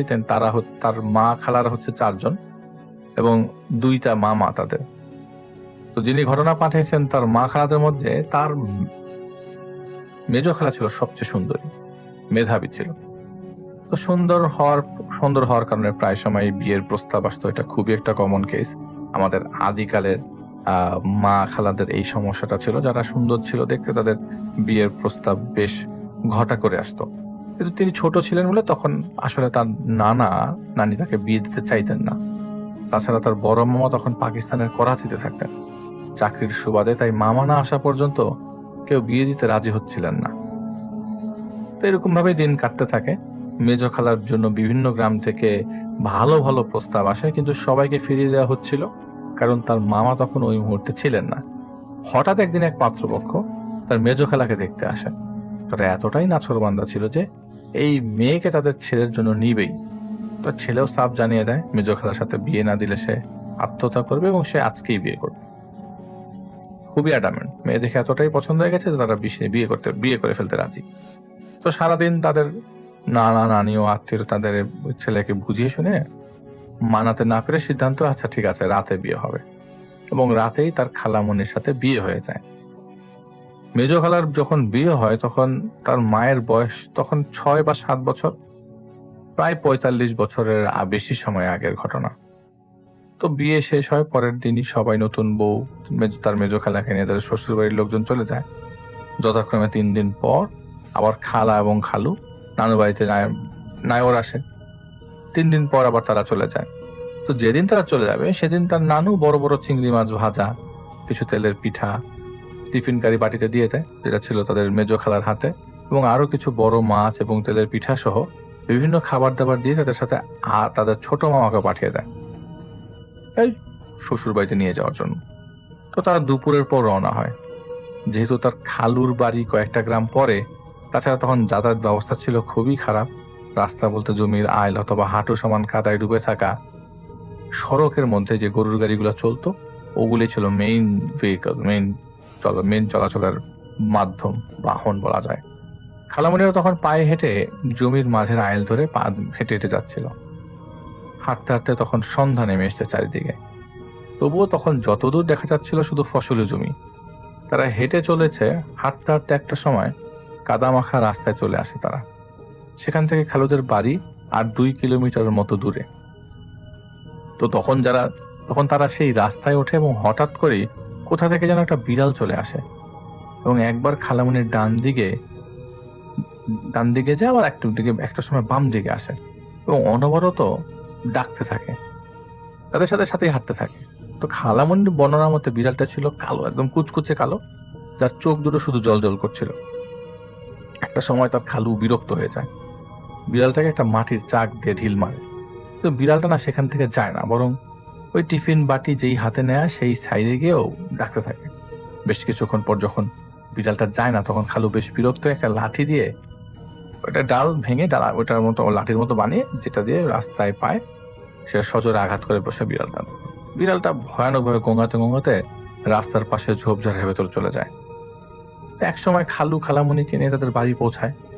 যখন সবাই খেতে বসে, তখন টিফিন বাটি খুলে দেখতে পায় সেখানে থাকা মাছ এবং পিঠার বদলে কতগুলো পোড়া ছাই পড়েছিল। আর বাটি খোলার পর থেকেই তার খালামণির প্রচন্ড পেট ব্যথা শুরু হয়, সেই সাথে বমি, ভীষণ বমি। এদিকে এত রাতে কিভাবে কি করবে কেউ কিছু ভেবে পাচ্ছিল না। তার খালুর আব্বা সেই রাতে একজন কবিরাজ নিয়ে আসে। কবিরাজ তার খালামণিকে ওষুধ খেতে দিলে খালামণির পেট ব্যথা আরো বেড়ে যায়। তার চোখ মুখ উল্টে যাবার মতো অবস্থা তৈরি হয়। কোনো মতে তাকে রাতটা পার করে সকালে অন্য কবিরাজ আনে, তিনি খালামণিকে ঝাড়ফুঁক করে। খালামণি তখন কিছুটা সুস্থ হতে থাকে। কিন্তু সমস্যা শুরু হয় এবার তার খালুর সাথে। তিনি দুপুরের পর থেকে আর ডান হাত নাড়াতে পারছিলেন না। কবিরাজ আসলেন, কিছু তেল পরা দিয়ে গেলেন, বলেন মালিশ করতে। সন্ধ্যাবেলা খালামণি খালুর হাতে তেল মালিশ করছেন। হঠাৎ করে খালু খালামণির হাত কামড়ে ধরেন কোনো কারণ ছাড়াই। তো খালামণি চিৎকার করলে সবাই ছুটে আসে এবং দেখে খালামণির হাত কামড়ে ধরে আছে খালু, এবং খালামণির হাত থেকে তখন ওই মুহূর্তে অজরে রক্ত ঝরছে। সবাই অনেক চেষ্টা করছিল খালুর থেকে খালামণির হাতটা ছড়িয়ে নিতে, কিন্তু খালু তখন রাগে ফোঁস করতে থাকে এবং বলে, আমার সন্তানকে খেতে না দিয়ে আঘাত করার দুঃসাহস, পঙ্গু করে রাখবো, এবার একটা রক্ত খেয়ে তারপর এখান থেকে যাব। তো তিনি এসব বলছিলেন এবং সাথে আরো অনেক পাগলাটে আচরণ করছিলেন। যখন জিনে আসর করে বসে তখন এই ধরনের পাগলাটে আচরণ করাটা খুবই স্বাভাবিক। তো তার এই কন্ডিশনটা দেখে ওনাকে 4-5 জন মিলে ধরে কবিরাজের কাছে নিয়ে যায়, কারণ তিনি তখন এতটাই শক্তিশালী হয়ে পড়েন যেটা দেখে সবাই রীতিমতো অবাক হয়ে যায় যে এই লোক শরীরে এত শক্তি কিভাবে পেল। যাই হোক, তাকে কবিরাজ বাড়ি নিয়ে যাওয়ার পরে তিনি সেখানে গিয়ে আরো বেশ অদ্ভুত আচরণ করতে শুরু করেন। সেই কবিরাজকে অকথ্য ভাষায় গালাগালি, পাগলের মতো গালাগালি শুরু করেন। তিনি সেখানে থাকতেই চাইছিলেন না। তাকে কবিরাজ একটা ঘরে নিয়ে বসতে বলেন এবং বলেন যে ওনাকে রেখে যেন দরজার তালা দিয়ে আসা হয়। ঘরটাও ছিল একদম নড়বড়ে ঝনের ঘর। তো খালুকে সেই ঘরে রাখতে বলে কবিরাজ তখন সেই ঘরের পেছন চলে যায় এবং খালুকে সেই ঘরে তালাবন্দি করা হয়। একটু আগে যে মানুষটাকে 4-5 জন মিলে ধরে রাখতে হিমশিম খাচ্ছিল, সে এমন একটা ঘরের ভেতর থেকে চেঁচাচ্ছিল যে ঘর একদম নড়বড়ে ছিল, যেটার দরজায় ভালোভাবে জোরে ধাক্কা দিলে ভেঙে যাওয়ার কথা। কিন্তু অদ্ভুতভাবে খালু সেখানে বন্দি অবস্থাতেই চেঁচামেচি করছে আর বলছে, আমাকে ছেড়ে দে, আমার হাত পা ছেড়ে দে। এভাবে বেশ কিছুক্ষণ পর কবিরাজ ও খালুর বাড়ির 2 জন লোক সেই ঘরে প্রবেশ করলো এবং দেখলো খালু অজ্ঞান হয়ে পড়ে আছে। কবিরাজ কিছু পানি পরে খালুর গায়ে ছিটিয়ে দিতেই খালুর জ্ঞান ফিরে আসে। তো খালু তখন একদমই নর্মাল অবস্থায় ছিল। এরপর সব স্বাভাবিক করলে খালুকে বাড়িতে নিয়ে আসা হয়, কিন্তু ওনার হাতটা না তখন পর্যন্ত ঠিক হয়নি। বেশ কিছুদিন ট্রিটমেন্ট করার পর ঠিক হয়, সময় লাগে। কবিরাজ বলেছিলেন নতুন বিয়ে, তাছাড়া মাছ ছিল সাথে, তাই দুষ্ট জিনের নজরে পড়েছেন। ওই মাছের দিকে ওই বিড়ালটা আসলে একটা জিনের বাচ্চা ছিল যাকে খালু আঘাত করেছে, তাই তার বাবা এমন করেছে ওনাদের সাথে, এরকম বিষয়টা জানানো হয়। বেশ কিছুদিন ভালো ছিল, কোনো প্রবলেম হচ্ছিল না, কিন্তু মাস 2 পরেই শুরু হয় নতুন একটা সমস্যা। তার খালামণি হঠাৎ করে খাবার খেতে পারছিল না সারাদিন ওনার গলায় কি যেন একটা আটকে থাকতো। তিনি বলতেন, মনে হয় আমার গলার ভেতরে অনেকগুলো চুল আটকে আছে। তিনি খেতে পারছিলেন না, দিন দিন অস্বাভাবিকভাবে রোগা হয়ে যাচ্ছিলেন, শুকিয়ে যাচ্ছিলেন। ডাক্তার দেখানো হলেও কোনো লাভ হচ্ছিল না। মাঝে মাঝে বডিতে এরকম হিমোগ্লোবিনের লেভেল কমে গেলে একটু ক্যাকেকটিক দেখা যায়। তো ডাক্তার দেখানো হলে কোনো লাভ হলো না। কয়েকদিন এভাবে কাটার পর খালামণির জিহ্বা বের করে শুধু সাপের মতো উল্টে রাখা শুরু করলো। এটা তার তখন নতুন একটা কাজ, নতুন একটা ঝামেলা শুরু করলো। সে সাপের মতো তার জিহ্বাটাকে উল্টে রাখতো আর সারাক্ষণ বলতো তার তৃষ্ণায় নাকি গলা শুকিয়ে যাচ্ছে, প্রচন্ড পানি পিপাসা পেয়েছে। চুলটা ছেড়ে রাখতো, একা একা বিড়বিড় করতো আর পাগলামি করতো। তো পাগলামিটা আস্তে আস্তে বাড়তে থাকে। তো পাগলামির লেভেল এতটাই বেড়ে যায় যে তাকে ঘরে আটকে রাখা পসিবল হচ্ছিল না। একটা সময় বেঁধে রাখা হয়, আটকে ফেলা হয়। এটা কিন্তু খুব অল্প সময়ের মাঝেই হয়েছিল, কিন্তু এই বিষয়টা খালুদের বাড়ির কেউ জানায়নি নানুদেরকে। তো এর মধ্যে তার বড় মামা করাচি থেকে বাড়িতে আসে এবং যেদিন আসেন সেদিন শুনতে পান যে খালামণির বিয়ে হয়ে গেছে। তাই তিনি নানুর সাথে সেদিন বেশ রাগারাগি করেন এবং সেদিনই রওনা দেন খালুদের বাড়ির উদ্দেশ্যে। খালামণিকে দেখার জন্য, অনেকদিন যাবৎ দেখেন নাই নিজের বোনকে। তো মামা ওনাদের বাড়িতে পৌঁছাতে পৌঁছাতে প্রায় সন্ধ্যা হয়ে যায়। তো মামা যখন তাদের বাড়িতে যায় তখনই দেখেন খালামণি দরজার সাথে দাঁড়িয়ে বিড়বিড় করছিল। তার চুল এলোমেলো হয়ে শুকিয়ে দাগ পড়ে গেছে। খালামণির গলায় একটা কালো দাগ, যেমনটা ফাঁস দিলে কালো দাগ পড়ে তেমন একটা কালো দাগ পড়ে গেছে গলার মধ্যে। আর আদরের বোনের এই অবস্থা দেখে তো কোনো ভাইয়ের সহ্য করার কথা না। বিদেশ থেকে আসার পরে যখন প্রথম এসেই বোনের এই অবস্থা দেখে তিনি সহ্য করতে পারেননি। খালু এসে সালাম দিতেই তাকে ধরে অনেকটা মারামারি শুরু করে দেন তার বড় মামা। এক পর্যায়ে খালুর বাবা মা দৌড়ে এসে মামাকে ধরে বুঝিয়ে শান্ত করার চেষ্টা করেন, তাকে নর্মাল করে। এক পর্যায়ে তারা ক্ষমা চান এবং বলেন বিগত দিনে ঘটে যাওয়া ঘটনাগুলোর কথা। তখন মামা সেই রাতেই তার সঙ্গে থাকা জিনকে ডাকেন। তার বড় মামা অনেক সাহসী ছিল এবং এসব ব্যাপারে তিনি এসব জিনিস করতে জানতেন। তো বড় মামার মনে মনে ভাবছিলেন হয়তো পিঠার মাছ খেতে চাওয়া সেই জিনের নজরেই এমন হয়েছে। তাই তার সাথে কথা বলার জন্য মামা আসন বসায়। বসালে প্রথমে বড় মামা তার সাথে থাকা জিনকে খালুর ছোট ভাইয়ের উপর ভর করিয়ে রাখেন এবং খোঁজ নিতে বলেন। বড় মামার জিন বেশ কিছুক্ষণ পর খবর নিয়ে আসেন এবং বড় মামাকে যা বলেন তাতে বড় মামা অবাক হয়ে যাওয়ার মতো অবস্থা। সেই জিন বলেন খালামণিকে বান মারা হয়েছে 41 দিনের মেয়াদ দিয়ে, যার 26 দিন অলরেডি চলে গেছে। তিনি বলেন খালামণির ঘরের চালে একটা টিকটিকি পড়ে আছে, যেটা জিব্বা উল্টো করে নিয়ে গেছে ও নিয়ে গিয়ে গলার সাথে কুফরি করা, সুতা দিয়ে পেঁচানো, আর এটা দিয়েই খালামণিকে বান মারা হয়েছে। এখন যত দ্রুত সম্ভব টিকটিকাটাকে নামানোর ব্যবস্থা করতে হবে। আর এটার অবরোধ এটা শোনার পর তো তার মামার মাথায় আকাশ ভেঙে পড়ে। তিনি কি করেন, সেই রাতেই হারিকেন নিয়ে উপর উঠে যান যেই জায়গাটাতে বলা হয়েছে যে এটা টিকটিকি আছে। এখন হারিকেন নিয়ে অনেক খোঁজাখুঁজি করেন খালামণির ঘরে, এত বড় ঘরের চালে খুঁজতে খুঁজতে একটা সময় টিকটিকিটা তিনি ঠিকই পেয়ে যান। খুবই সাবধানে সেটাকে নামিয়ে আনেন। টিকটিকিটির অবস্থা বেশ শোচনীয় ছিল, জিহ্বাটা গলার সাথে বাঁধা অবস্থায়, সেখানে প্রায় ঘা হয়ে গেছে এরকম অবস্থা। মামার সাথে থাকা জিন তখন মামাকে কিছু দোয়া বলে দেন। এই দোয়া বললে মামা তখন খুব সাবধানে টিকটিকিটার গলা থেকে সুতাটা খুলে ফেলতে সক্ষম হন এবং পরবর্তীতে জানা যায় যে খালুর আগের স্ত্রী এই কাজ করেছিলেন। তার সন্তান না হয় খালুর সাথে তার ডিভোর্স হয়ে গিয়েছিল এবং খালু যখন তার খালামণিকে বিয়ে করেন তখন তিনি হিংসার বশবর্তী হয়ে কাজটা করে বসেন। তাছাড়া তিনি ভেবেছিলেন যে যেহেতু কিছুদিন আগে ঘটনার কথা ভেবে কেউ তার এসব কাজ জানতে পারবে না, আর ওই মহিলাকে সব খবর দিত খালুরই ছোট বোন। তিনি খালামণির কাপড়, নখ, রক্ত এসব জোগাড় করে দিয়েছিলেন। পরে খালুর বোন আর ওই মহিলা গিয়ে নাকি এক তান্ত্রিকের কাছে খালামণিকে বান মেরেছিল। এসব জানার পর তার মামা ওর মহিলাকে গ্রাম্য সালিশ করে গ্রাম থেকে বের করে দেন এবং তার খালামণিকে তাদের নানু বাড়িতে নিয়ে আসেন। মামার জিন বলেছিলেন আল্লাহর রহমতে টিকটিকিটা জীবিত ছিল বলেই খালামণিকে মোটামুটি জীবিতই উদ্ধার করা গেছে, ঠিক করা গেছে। যদি টিকটিকিটা মারা যেত তাহলে খালামণিটাও আর সেদিন বাঁচত না। আজ বড় মামা বেঁচে নাই, তবে তার আরো কিছু ঘটনা আছে, সবসময় তার মার কাছ থেকে জেনে লিখে পাঠাবেন।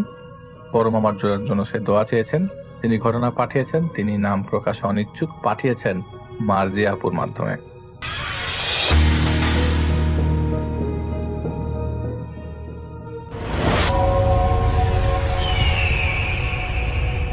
হ্যালো লিসেনার্স, হ্যালো রাসেল ভাই, আসসালামু আলাইকুম। আশা করি সবাই ভালো আছেন, ভালোর দলেই আছেন। আমার নাম রিপন, আমি লালমনিরহাট থেকে বলতেছি। আজকে আমি আমার লালমনিরহাট জেলার একটি ঘটনা আপনাদের মাঝে শেয়ার করব। এই ঘটনাটা ঘটেছিল লালমনিরহাটের দুর্গাপুর, আদিতমণি উপজেলার দুর্গাপুরের গ্রামে একজন ব্যক্তির সাথে। তার নাম হচ্ছে আব্দুল সালাম। তার সাথে একটা ঘটনা ঘটেছে, ভৌতিক ঘটনা ঘটেছিল।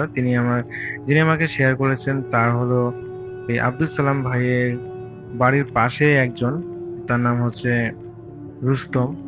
তিনি আমাকে একটা ঘটনা শেয়ার করেছেন। তিনি যেভাবে ঘটনাটা শেয়ার করেছেন আমি সরাসরি তার ঘটনায় চলে যাচ্ছি। তো আব্দুল সালাম ভাই ছিলেন একজন সাধারণ মানুষ। সারাদিন অন্যের জমিতে কাজ করেন, দিন শেষে যা মজুরি পেতেন তা দিয়ে ভালোই কোনোভাবে সংসার চলে যেত। তো একদিন পাশের গ্রামের একজনের বাড়িতে ধান মাড়াই কাজ করতে গিয়েছিলেন। তো সেখানে তার সেই বাড়িতে কাজ করতে করতে বেশ রাত হয়ে যায়। বলতে ওখানকার যিনি মালিক ছিলেন তিনি বলেছিলেন যে কাজটা আজকেই শেষ করতে হবে।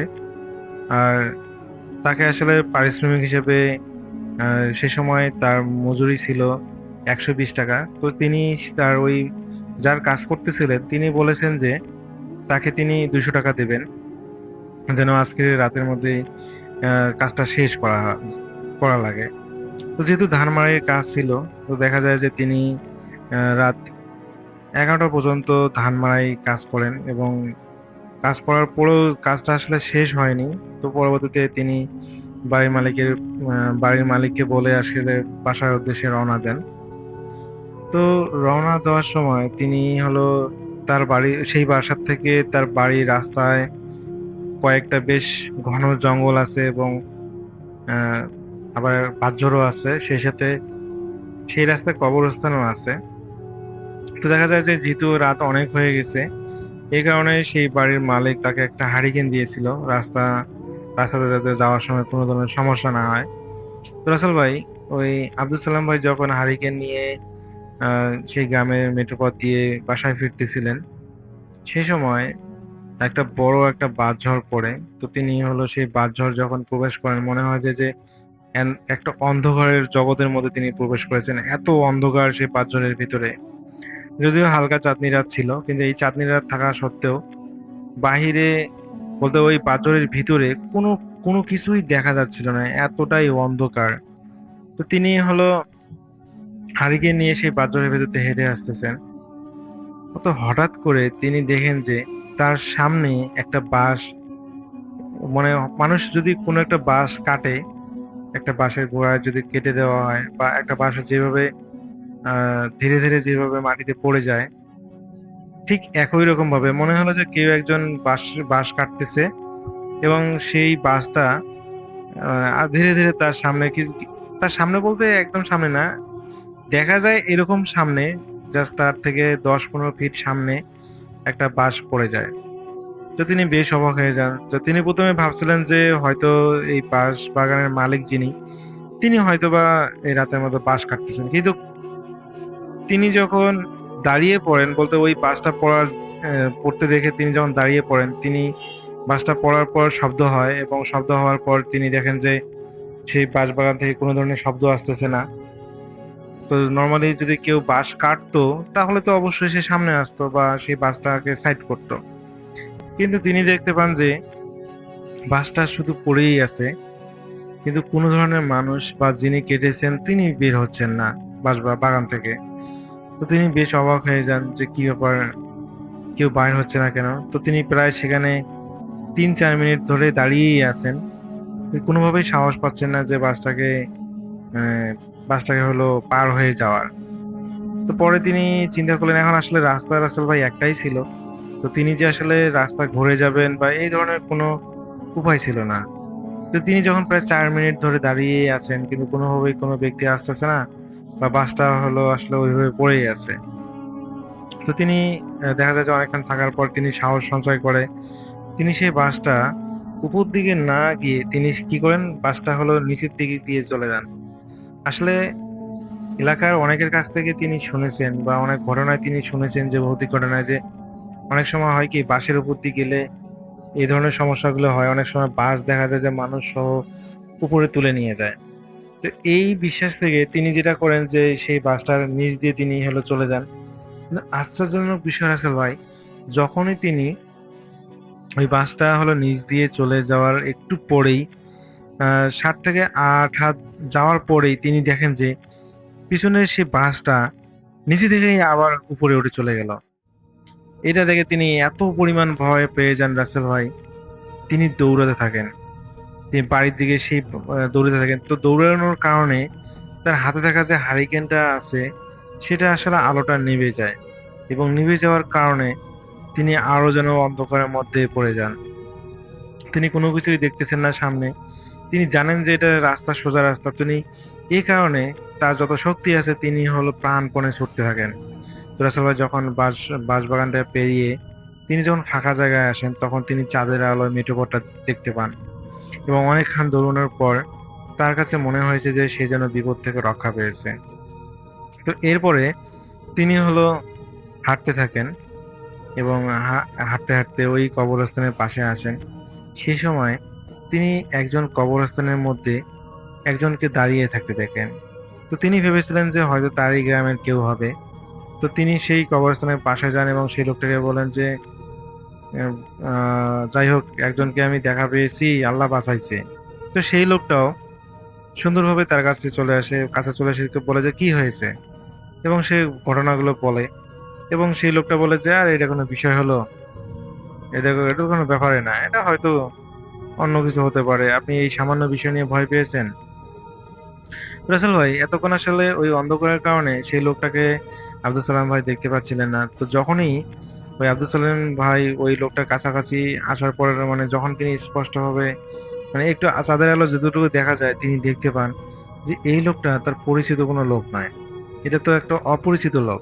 তো যখন আব্দুল সালাম ভাই জিজ্ঞেস করেন যে আপনি কে আর আপনি এত রাতে কবরের মধ্যে কি করতেছেন, কবরস্থানে কি করতেছেন, কিন্তু আসলে এই কথা বলার পর সেই লোকটা কোনো কথা বলে না। তো যখন আব্দুল সালাম আবার জিজ্ঞেস করেন তখন সেই লোকটা বলে যে কেন ভুলে গেছিস আমি কে? আমি তো তোকেই মারার জন্য এসেছি, আজ আমি তোকে মেরে ফেলবো। তোকে প্রথমে বাঁশ দিয়ে মেরে ফেলার চেষ্টা করেছি কিন্তু পারিনি, এখন আমি তোকে কবরের মধ্যে ঢুকিয়ে মারি ফেলবো।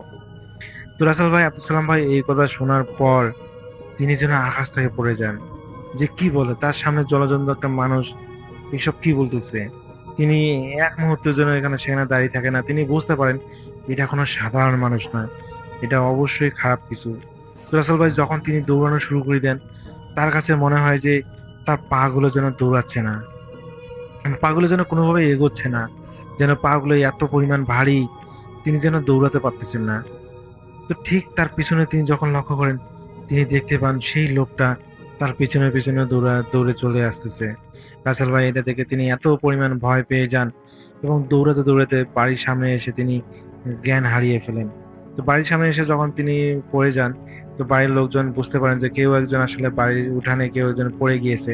তো যখন আসলে বাড়ির ভিতর থেকে ওনার আব্দুল সালাম ভাই, ওনার স্ত্রী এবং ওনার সন্তানরা বাইরে এসে দেখেন যে ওই আব্দুল সালাম ভাই আসলে মাটিতে অজ্ঞান হয়ে পড়ে আছেন।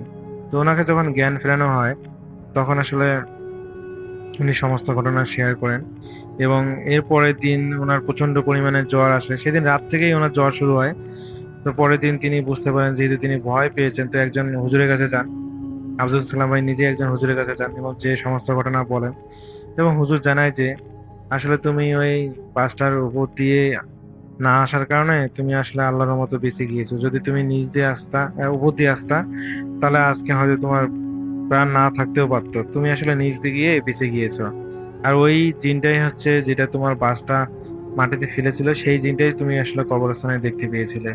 তো এরপর আসল ভাই সেই হুজুর ওনাকে পানি পড়া দেন এবং বলেন যে আসলে এত রাতে একা না আসতে।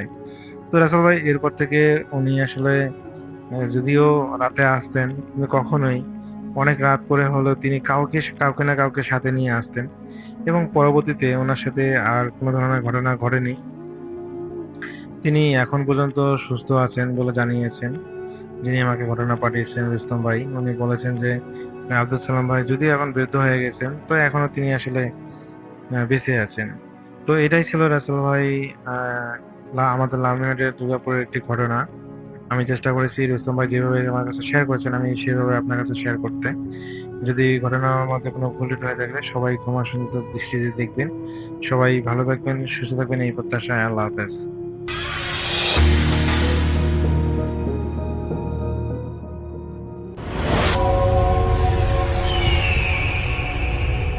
তাই এখন শুরু করছি একটি ঘটনা।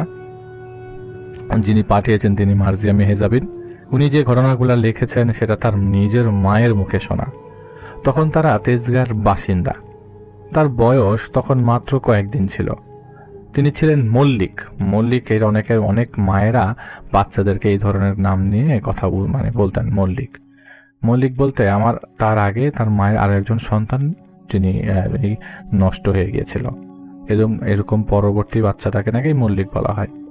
আর তাছাড়া তিনি ছিলেন 7 মাসের একজন অপুষ্ট বাচ্চা। জন্মের পর তার চোখও নাকি ফোটেনি। বেশ কিছুদিন নাকি তাকে ইনকিউবেটরে রাখা হয়েছিল। তো যেদিনের ঘটনা সেদিন তার আব্বু কাজের সুবাদে ঢাকার বাইরে ছিল। যেহেতু তিনি তার বাবা চাচাদের মধ্যে প্রথম কন্যা সন্তান এবং 7 মাসে পেটে থাকতে হয়ে গিয়েছিল, তাই তার আব্বু তার আম্মুকে নানু বাড়ি যেতে দেননি। কিন্তু যেহেতু তার আব্বুকে অফিসের কাজে ঢাকার বাইরে থাকতে হতো, কিছুদিন থাকতে হতো, তাছাড়া রাতে কাউকে না কাউকে সজাগ থাকতে হতো তার আম্মুকে সাপোর্ট দেওয়ার জন্য, তাই তার আব্বা তার মার সেজো খালা এবং তার নানুকে তাদের বাড়িতে নিয়ে আসেন। তার বয়স তখন কয়েকদিন ছিল আর কি। গ্রীষ্মকাল তখন প্রচণ্ড গরম, আর গরম থাকায় তার আম্মু তাকে নিয়ে খাটে ঘুমাতো, আর তার খালামণি ও নানু ফ্লোরিং করে নিচে ঘুমাতো। রাত তখন আনুমানিক 3টা বা তার বেশি কিছু সময়। সবাই তখন ঘুমেছিল। ঘুমানোর এক পর্যায়ে নাকি টিনের চালে মর্মর একটা শব্দ পাওয়া যাচ্ছিল। এই মর্মর শব্দে তার মার ঘুম ভেঙে যায়। তাদের তখন বাসাটা ছিল সেমি পাকা ঘর, মানে নিচে ফ্লোর করা, চারপাশে দেয়াল আর উপরে টিনের চাল। তাদের বাড়িতে টোটাল 7টা ঘর ছিল।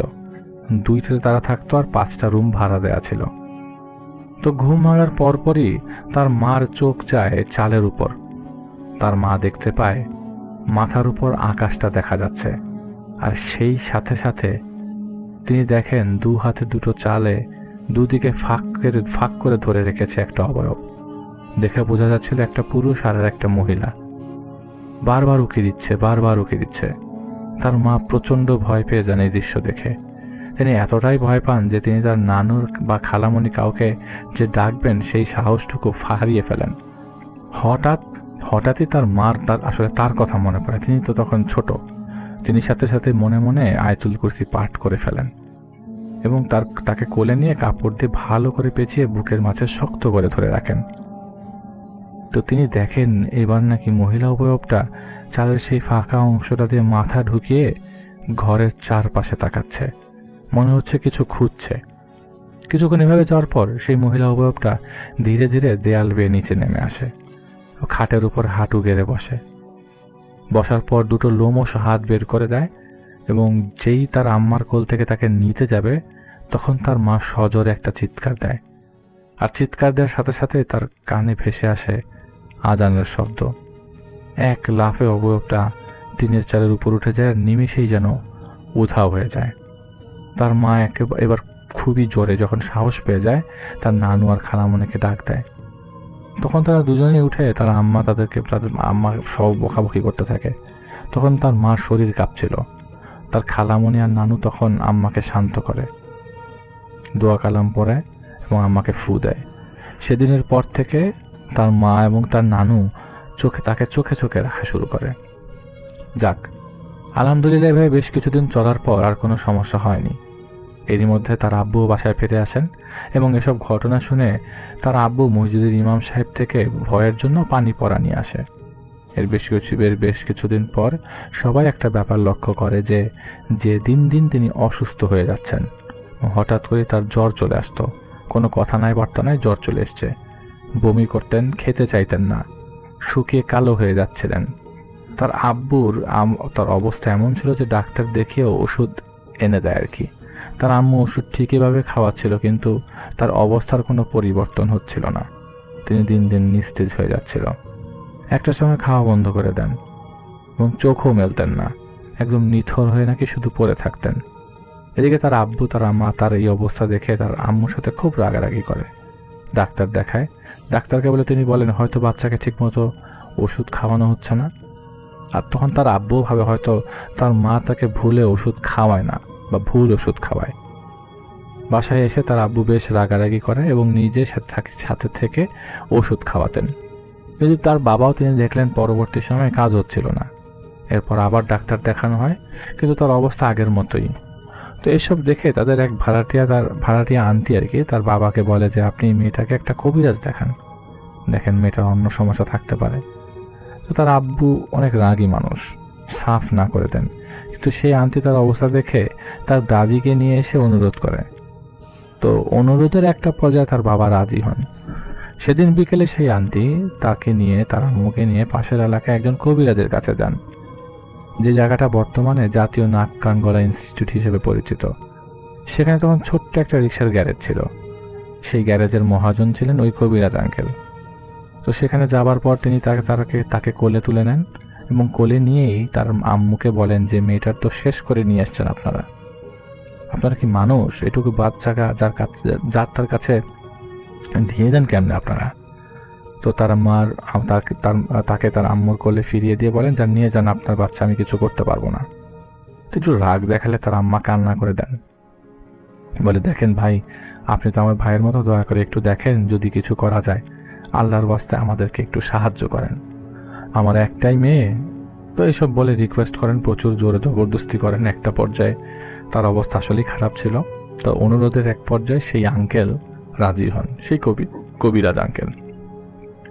তিনি আবারও তাকে কোলে তুলে নেন এবং কিছু ঝাড়ফুঁক এবং 1 বোতল পানি আর সরিষার তেল পরা দেন, আর বলে দেন এগুলোকে 7 দিন ফলো করতে, এবং তাকে দিয়ে দেন। এভাবে 1 দিন 2 দিন ঝাড়ফুঁক করে 3য় দিন ঝাড়ফুঁক শেষ করে যেদিন তার আম্মা তাকে নিয়ে বাসায় ফিরছিল, তখন এতদিন পর নাকি তার মার কাঁধে মাথা রাখা অবস্থায় তার তোয়ালের ফাঁকা দিয়ে মাথাটা বের করে গাড়ির শব্দ পেয়ে সে এদিক ওদিক তাকাচ্ছিলেন, মাথা নাড়াচাড়া করছিলেন, তার মার দিকে তাকাচ্ছিলেন। তার মা খুব খুশি হয়েছিল যে অনেকদিন পর বাচ্চাটা চোখ মেলল। তো সেদিন যখন তিনি ঘটনা বলছিলেন তখনও তার মায়ের সেই খুশিটা প্রকাশ পাচ্ছিল। তো ঝাড়ফুঁকের 7 দিন পর আল্লাহর রহমতে তিনি পুরোপুরি সুস্থ হন এবং সেদিন ঝাড়ানোর জন্য তার আম্মার সাথে তার আব্বু কবিরাজ আঙ্কেলের কাছে যান। এবং সেদিন তার আব্বু আম্মুকে বলেন যে আব্বুকে একজন মহিলা পছন্দ করেন, এবং আব্বু এটা জানার পর সেই মহিলাকে ফিরিয়ে দেন। পরে রাগের বশবর্তী হয়ে সেই মহিলা কোনোভাবে তাদের এক ভাড়াটিয়ার মাধ্যমে নখ এবং চুল কালেক্ট করে নেন এবং সেগুলোকে দিয়ে তাদের পরিবারকে বান মারার চেষ্টা করেন। 21 দিনের মেয়াদের বান, যার মধ্যে অলরেডি 14 দিন পার হয়ে গেছিল। কিন্তু আল্লাহর রহমতে সেই লোকের উসিলায় তিনি এই বিপদ থেকে উদ্ধার হন।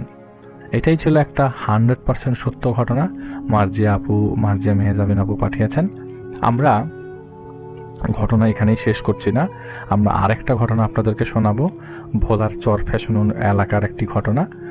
তো জহির যিনি ঘটনা পাঠিয়েছেন তার নাম হচ্ছে জহির, এবং ভোলার চর ফ্যাশন নামের কোনো একটা গ্রামে তিনি বসবাস করতেন।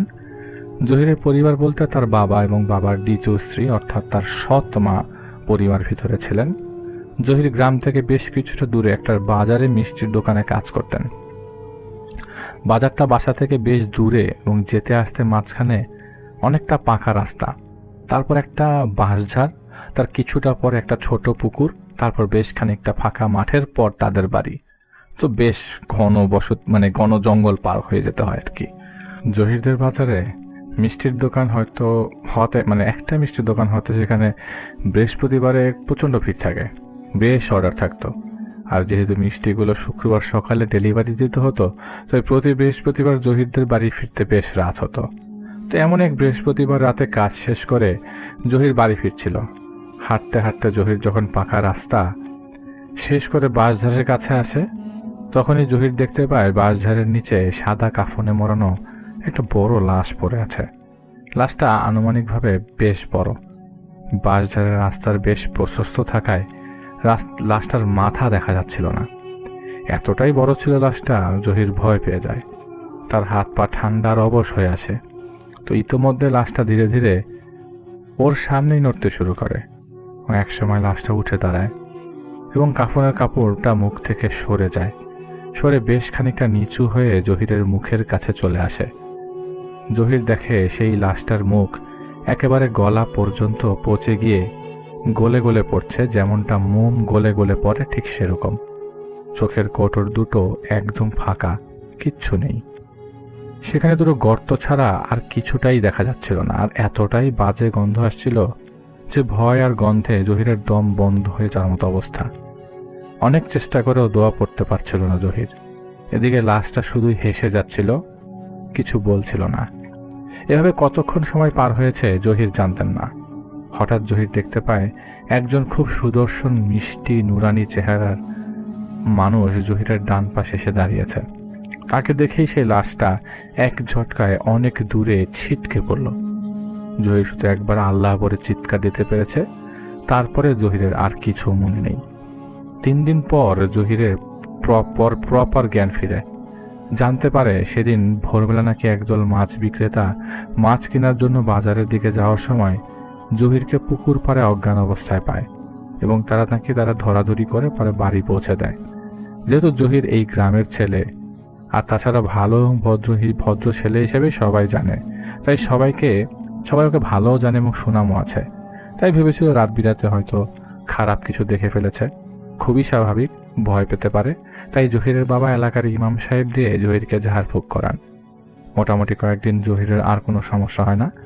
জহির সবাই ভাবে হয়তো আর কোনো সমস্যা হওয়ার চান্স নাই। তাই জহির আবারও তার কাজে ফেরত যায়। বেশ কিছুদিন পার হয়, কয়েক সপ্তাহ। এক রাতে জহির তার ঘরে ঘুমাচ্ছিল। হঠাৎ সে স্বপ্নে দেখে কেউ একজন তার ঘরে প্রবেশ করলো এবং ঠিক তার মাথার কাছে এসে দাঁড়ালো। অবয়বটার হাতে ছিল একটা রুমাল। সে রুমালটা উঁচু করে ধরে কিছু পড়ছিল। জহির অবয়বটার মুখ দেখার জন্য চোখ মেলে তাকায় এবং দেখে এটা আর কেউ না, সেই যে বাঁশঝাড়ে দেখেছিল সেই গলিত লাশটা। আজ তার মুখটা কেমন যেন লোভনীয়ভাবে জহিরের দিকে তাকিয়ে আছে। চোখের মনি না থাকায় সত্ত্বেও তার লোভটা বোঝা যাচ্ছিল বেশ ভালোভাবেই। জহির চিৎকার দিতে যাবে, এমন সময় কিছু বুঝে ওঠার আগেই সে অবয়বটা তার হাতে থাকা রুমাল দিয়ে জহিরের মুখটা চেপে ধরে। নিঃশ্বাস নিতে না পেরে জহির হাত পা ছোটাছুটি করতে থাকে, কিন্তু কিছুতেই নিজেকে ছাড়াতে পারছিল না। কিছুক্ষণ এভাবে রাখার পর অবয়বটা বলে, কি রে, খাওয়াবি নাকি মিষ্টি? না থাক, তোর মিষ্টি খাওয়াতে হবে না, তোর রক্তের তৃষ্ণায় আমি বড়ই পিপাসিত। এটা বলেই অট্ট হাসি হেসে ওঠে। জহিরকে বাহিরে ছুঁড়ে ফেলে সে বাতাসে মিলিয়ে যায়। এদিকে জহিরের কানে আজানের শব্দ ভেসে আসে। আবারও জ্ঞান হারায়। সকালে তার বাবা তাকে প্রথমে দেখতে পেয়ে ঘরে নিয়ে আসেন। অনেকক্ষণ মাথায় পানি দেবার পর জহিরের জ্ঞান ফেরে ঠিকই, কিন্তু সে কিছুই বলে না। কি হয়েছে, কিভাবে ঘটেছে, তার সাথে কেনই ঘটল, সে বাইরে পড়েছিল। জহির একদম চুপ ছিল, একদম। জহির চুপচাপ হয়ে গেল। সারাদিন কোনো কথা বলে না, খায় না, কেবলই তার চোখে মুখে ভয়। ডাক্তার দেখানো হয়, কিন্তু কোনো লাভ হয় না। হঠাৎ জহিরের সৎ মা খুব আগ্রহ নিয়ে কবিরাজ নিয়ে আসেন। প্রতি শনি মঙ্গলবার কবিরাজ এসে জহিরকে নিয়ে কিছু রিচুয়াল করে, আর জহির শুধু চিৎকার করে। দিন দিন জহিরের অবস্থার অবনতি হতে দেখে তাকে জহিরের সৎ মায়ের কবিরাজি চিকিৎসা নিয়ে অতিরিক্ত আগ্রহ দেখে জহিরের বাবার আর ভালো লাগে না। কারণ জহিরের সৎ মা কখনোই জহিরকে আসলে ভালো চোখে দেখেননি। হঠাৎ তার এই দরদটা আসলে তা জহিরের বাবা নিতে পারছিল না। জহিরের বাবা প্রায় 2 মাস গোপনে এদিক সেদিক খুঁজতে খুঁজতে জহিরের একদিন এক আলেমের সন্ধান পান, যিনি তার গ্রাম থেকে 2 গ্রাম পরেই থাকেন। একদিন সন্ধ্যায় জহিরের বাবা তার ছেলে জহিরকে নিয়ে হাঁটতে যাওয়ার কথা বলে সেই আলেমের কাছে যান।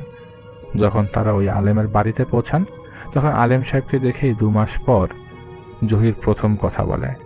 সে আলেমের দিকে তাকিয়ে বলে, আরে মৌলভী সাহেব যে, আহা, শুধু আপনার চেহারাটা দেখতে হলো।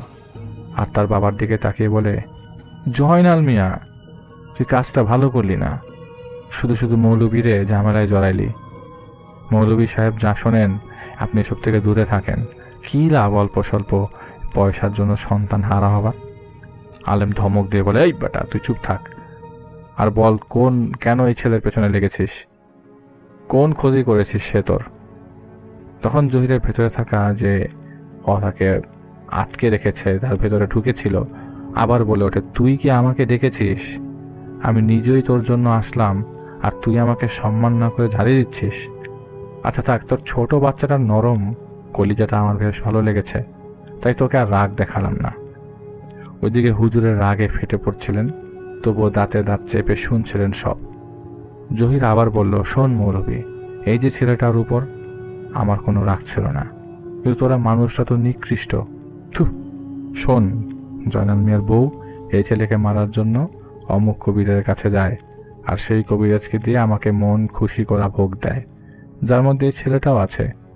আমি সন্তুষ্ট হয়েছি জয়নাল মিয়ার বউয়ের ভোগে, তাই আমি কথা দিয়েছি ছেলেকে আমি শেষ করে দিব। এই ছেলে আমার ভোগ, আর আমি কথা রাখবো, তুই কিছুই করতে পারবি না। আমি গেলাম রে, আবার আসবো বলেই জহিরের ভেতর থাকা জিনটা চলে যায়। সেদিন হুজুর পানি পড়া কিছু তাবিজ দিয়ে তাদের বাড়ি চলে যেতে বলেন। জহিরের বাবা মাওলানা সাহেবের হাত ধরে কেঁদে ফেলেন, আর মনে মনে ভাবেন যে তার জন্যই আজ তার মা মরা ছেলেটার এই অবস্থা। মাওলানা সাহেব তাকে সান্ত্বনা দিয়ে শান্ত থাকতে বলেন, কোনো কিছু যেন জহিরের সৎ মা টের না পায় সেটাও প্রপারলি পরিষ্কার বলে দেন, এবং বলেন তিনি রাতে ধ্যানে বসবেন, আগামীকাল কী করা যায় সেটার ব্যবস্থা করবেন। এদিকে জহিরের বাবা যখন জহিরকে নিয়ে বাড়ি ফেরেন তখন রাত প্রায় 12টার কাছাকাছি। তিনি ঘরে ফিরে যখন জহিরের সৎ মাকে ডাকেন, সে ঘরে ছিল না। জহিরের বাবা তখন ভাবেন হয়তো সে কোনোভাবে সব জানতে পেরে গেছে এবং ভয়ে পালিয়েছে।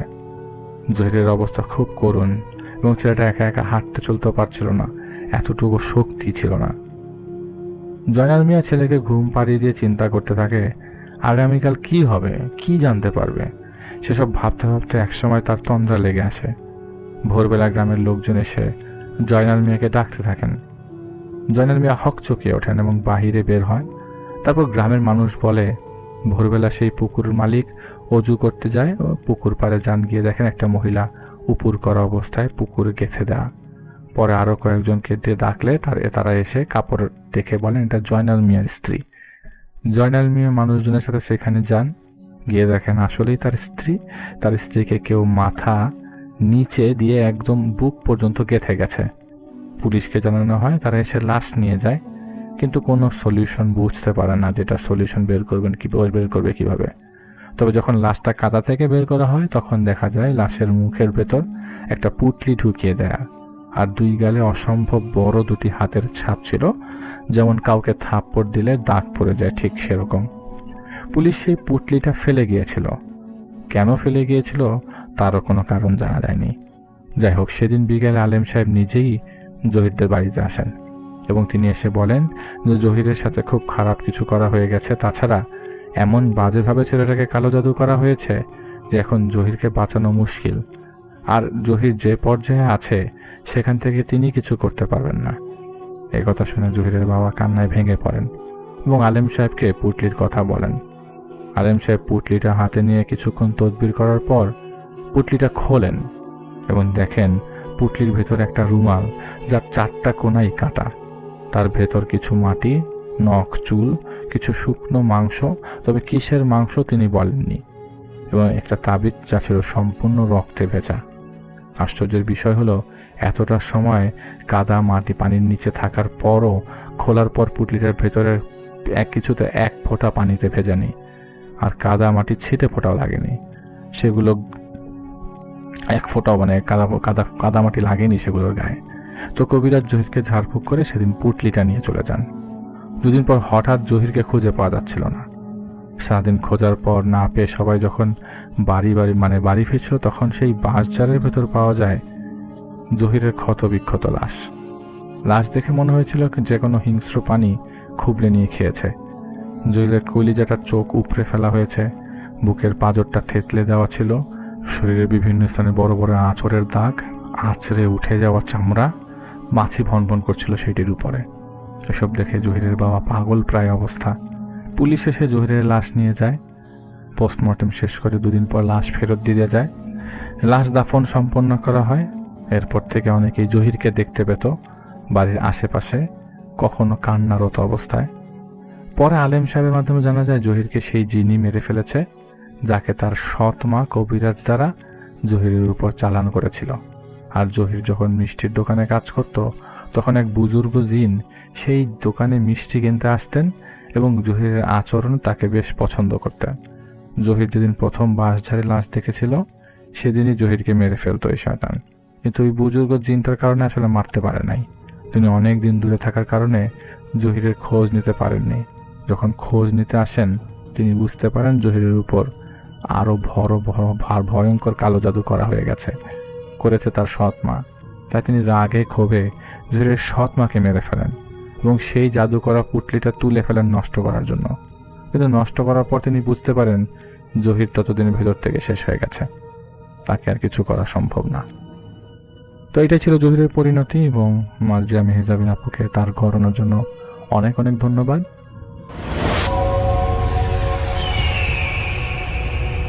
হ্যালো লিসেনার্স, আশা করি ঘটনাগুলো আপনাদের ভালো লেগেছে। আমি চেষ্টা করেছি বাছাই করে ঘটনাগুলো আপনাদের মাঝে শেয়ার করার। আমি প্রতিদিনই ঘটনাগুলো বাছাই করে আপনাদের মাঝে একটি করে এপিসোড শেয়ার করার চেষ্টা করি। যদি আমার ঘটনাগুলো একটু ভালো লাগে তাহলে অবশ্যই এই চ্যানেলটি সাবস্ক্রাইব করবেন। আর আপনারা কোথা থেকে এই ঘটনাগুলো শুনতেছেন, যদি আপনাদের ঠিকানাগুলো জানান তাহলে আমি অনেক কৃতজ্ঞ হব। তাহলে আমি বুঝতে পারবো যে আপনারা কোথা থেকে শুনতেছেন।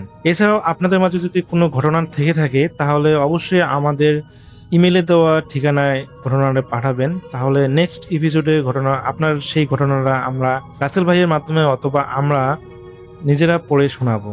তো ভালো থাকবেন, সুস্থ থাকবেন, এই প্রত্যাশায় আজকের মতো বিদায় নিচ্ছি। আল্লাহ হাফেজ।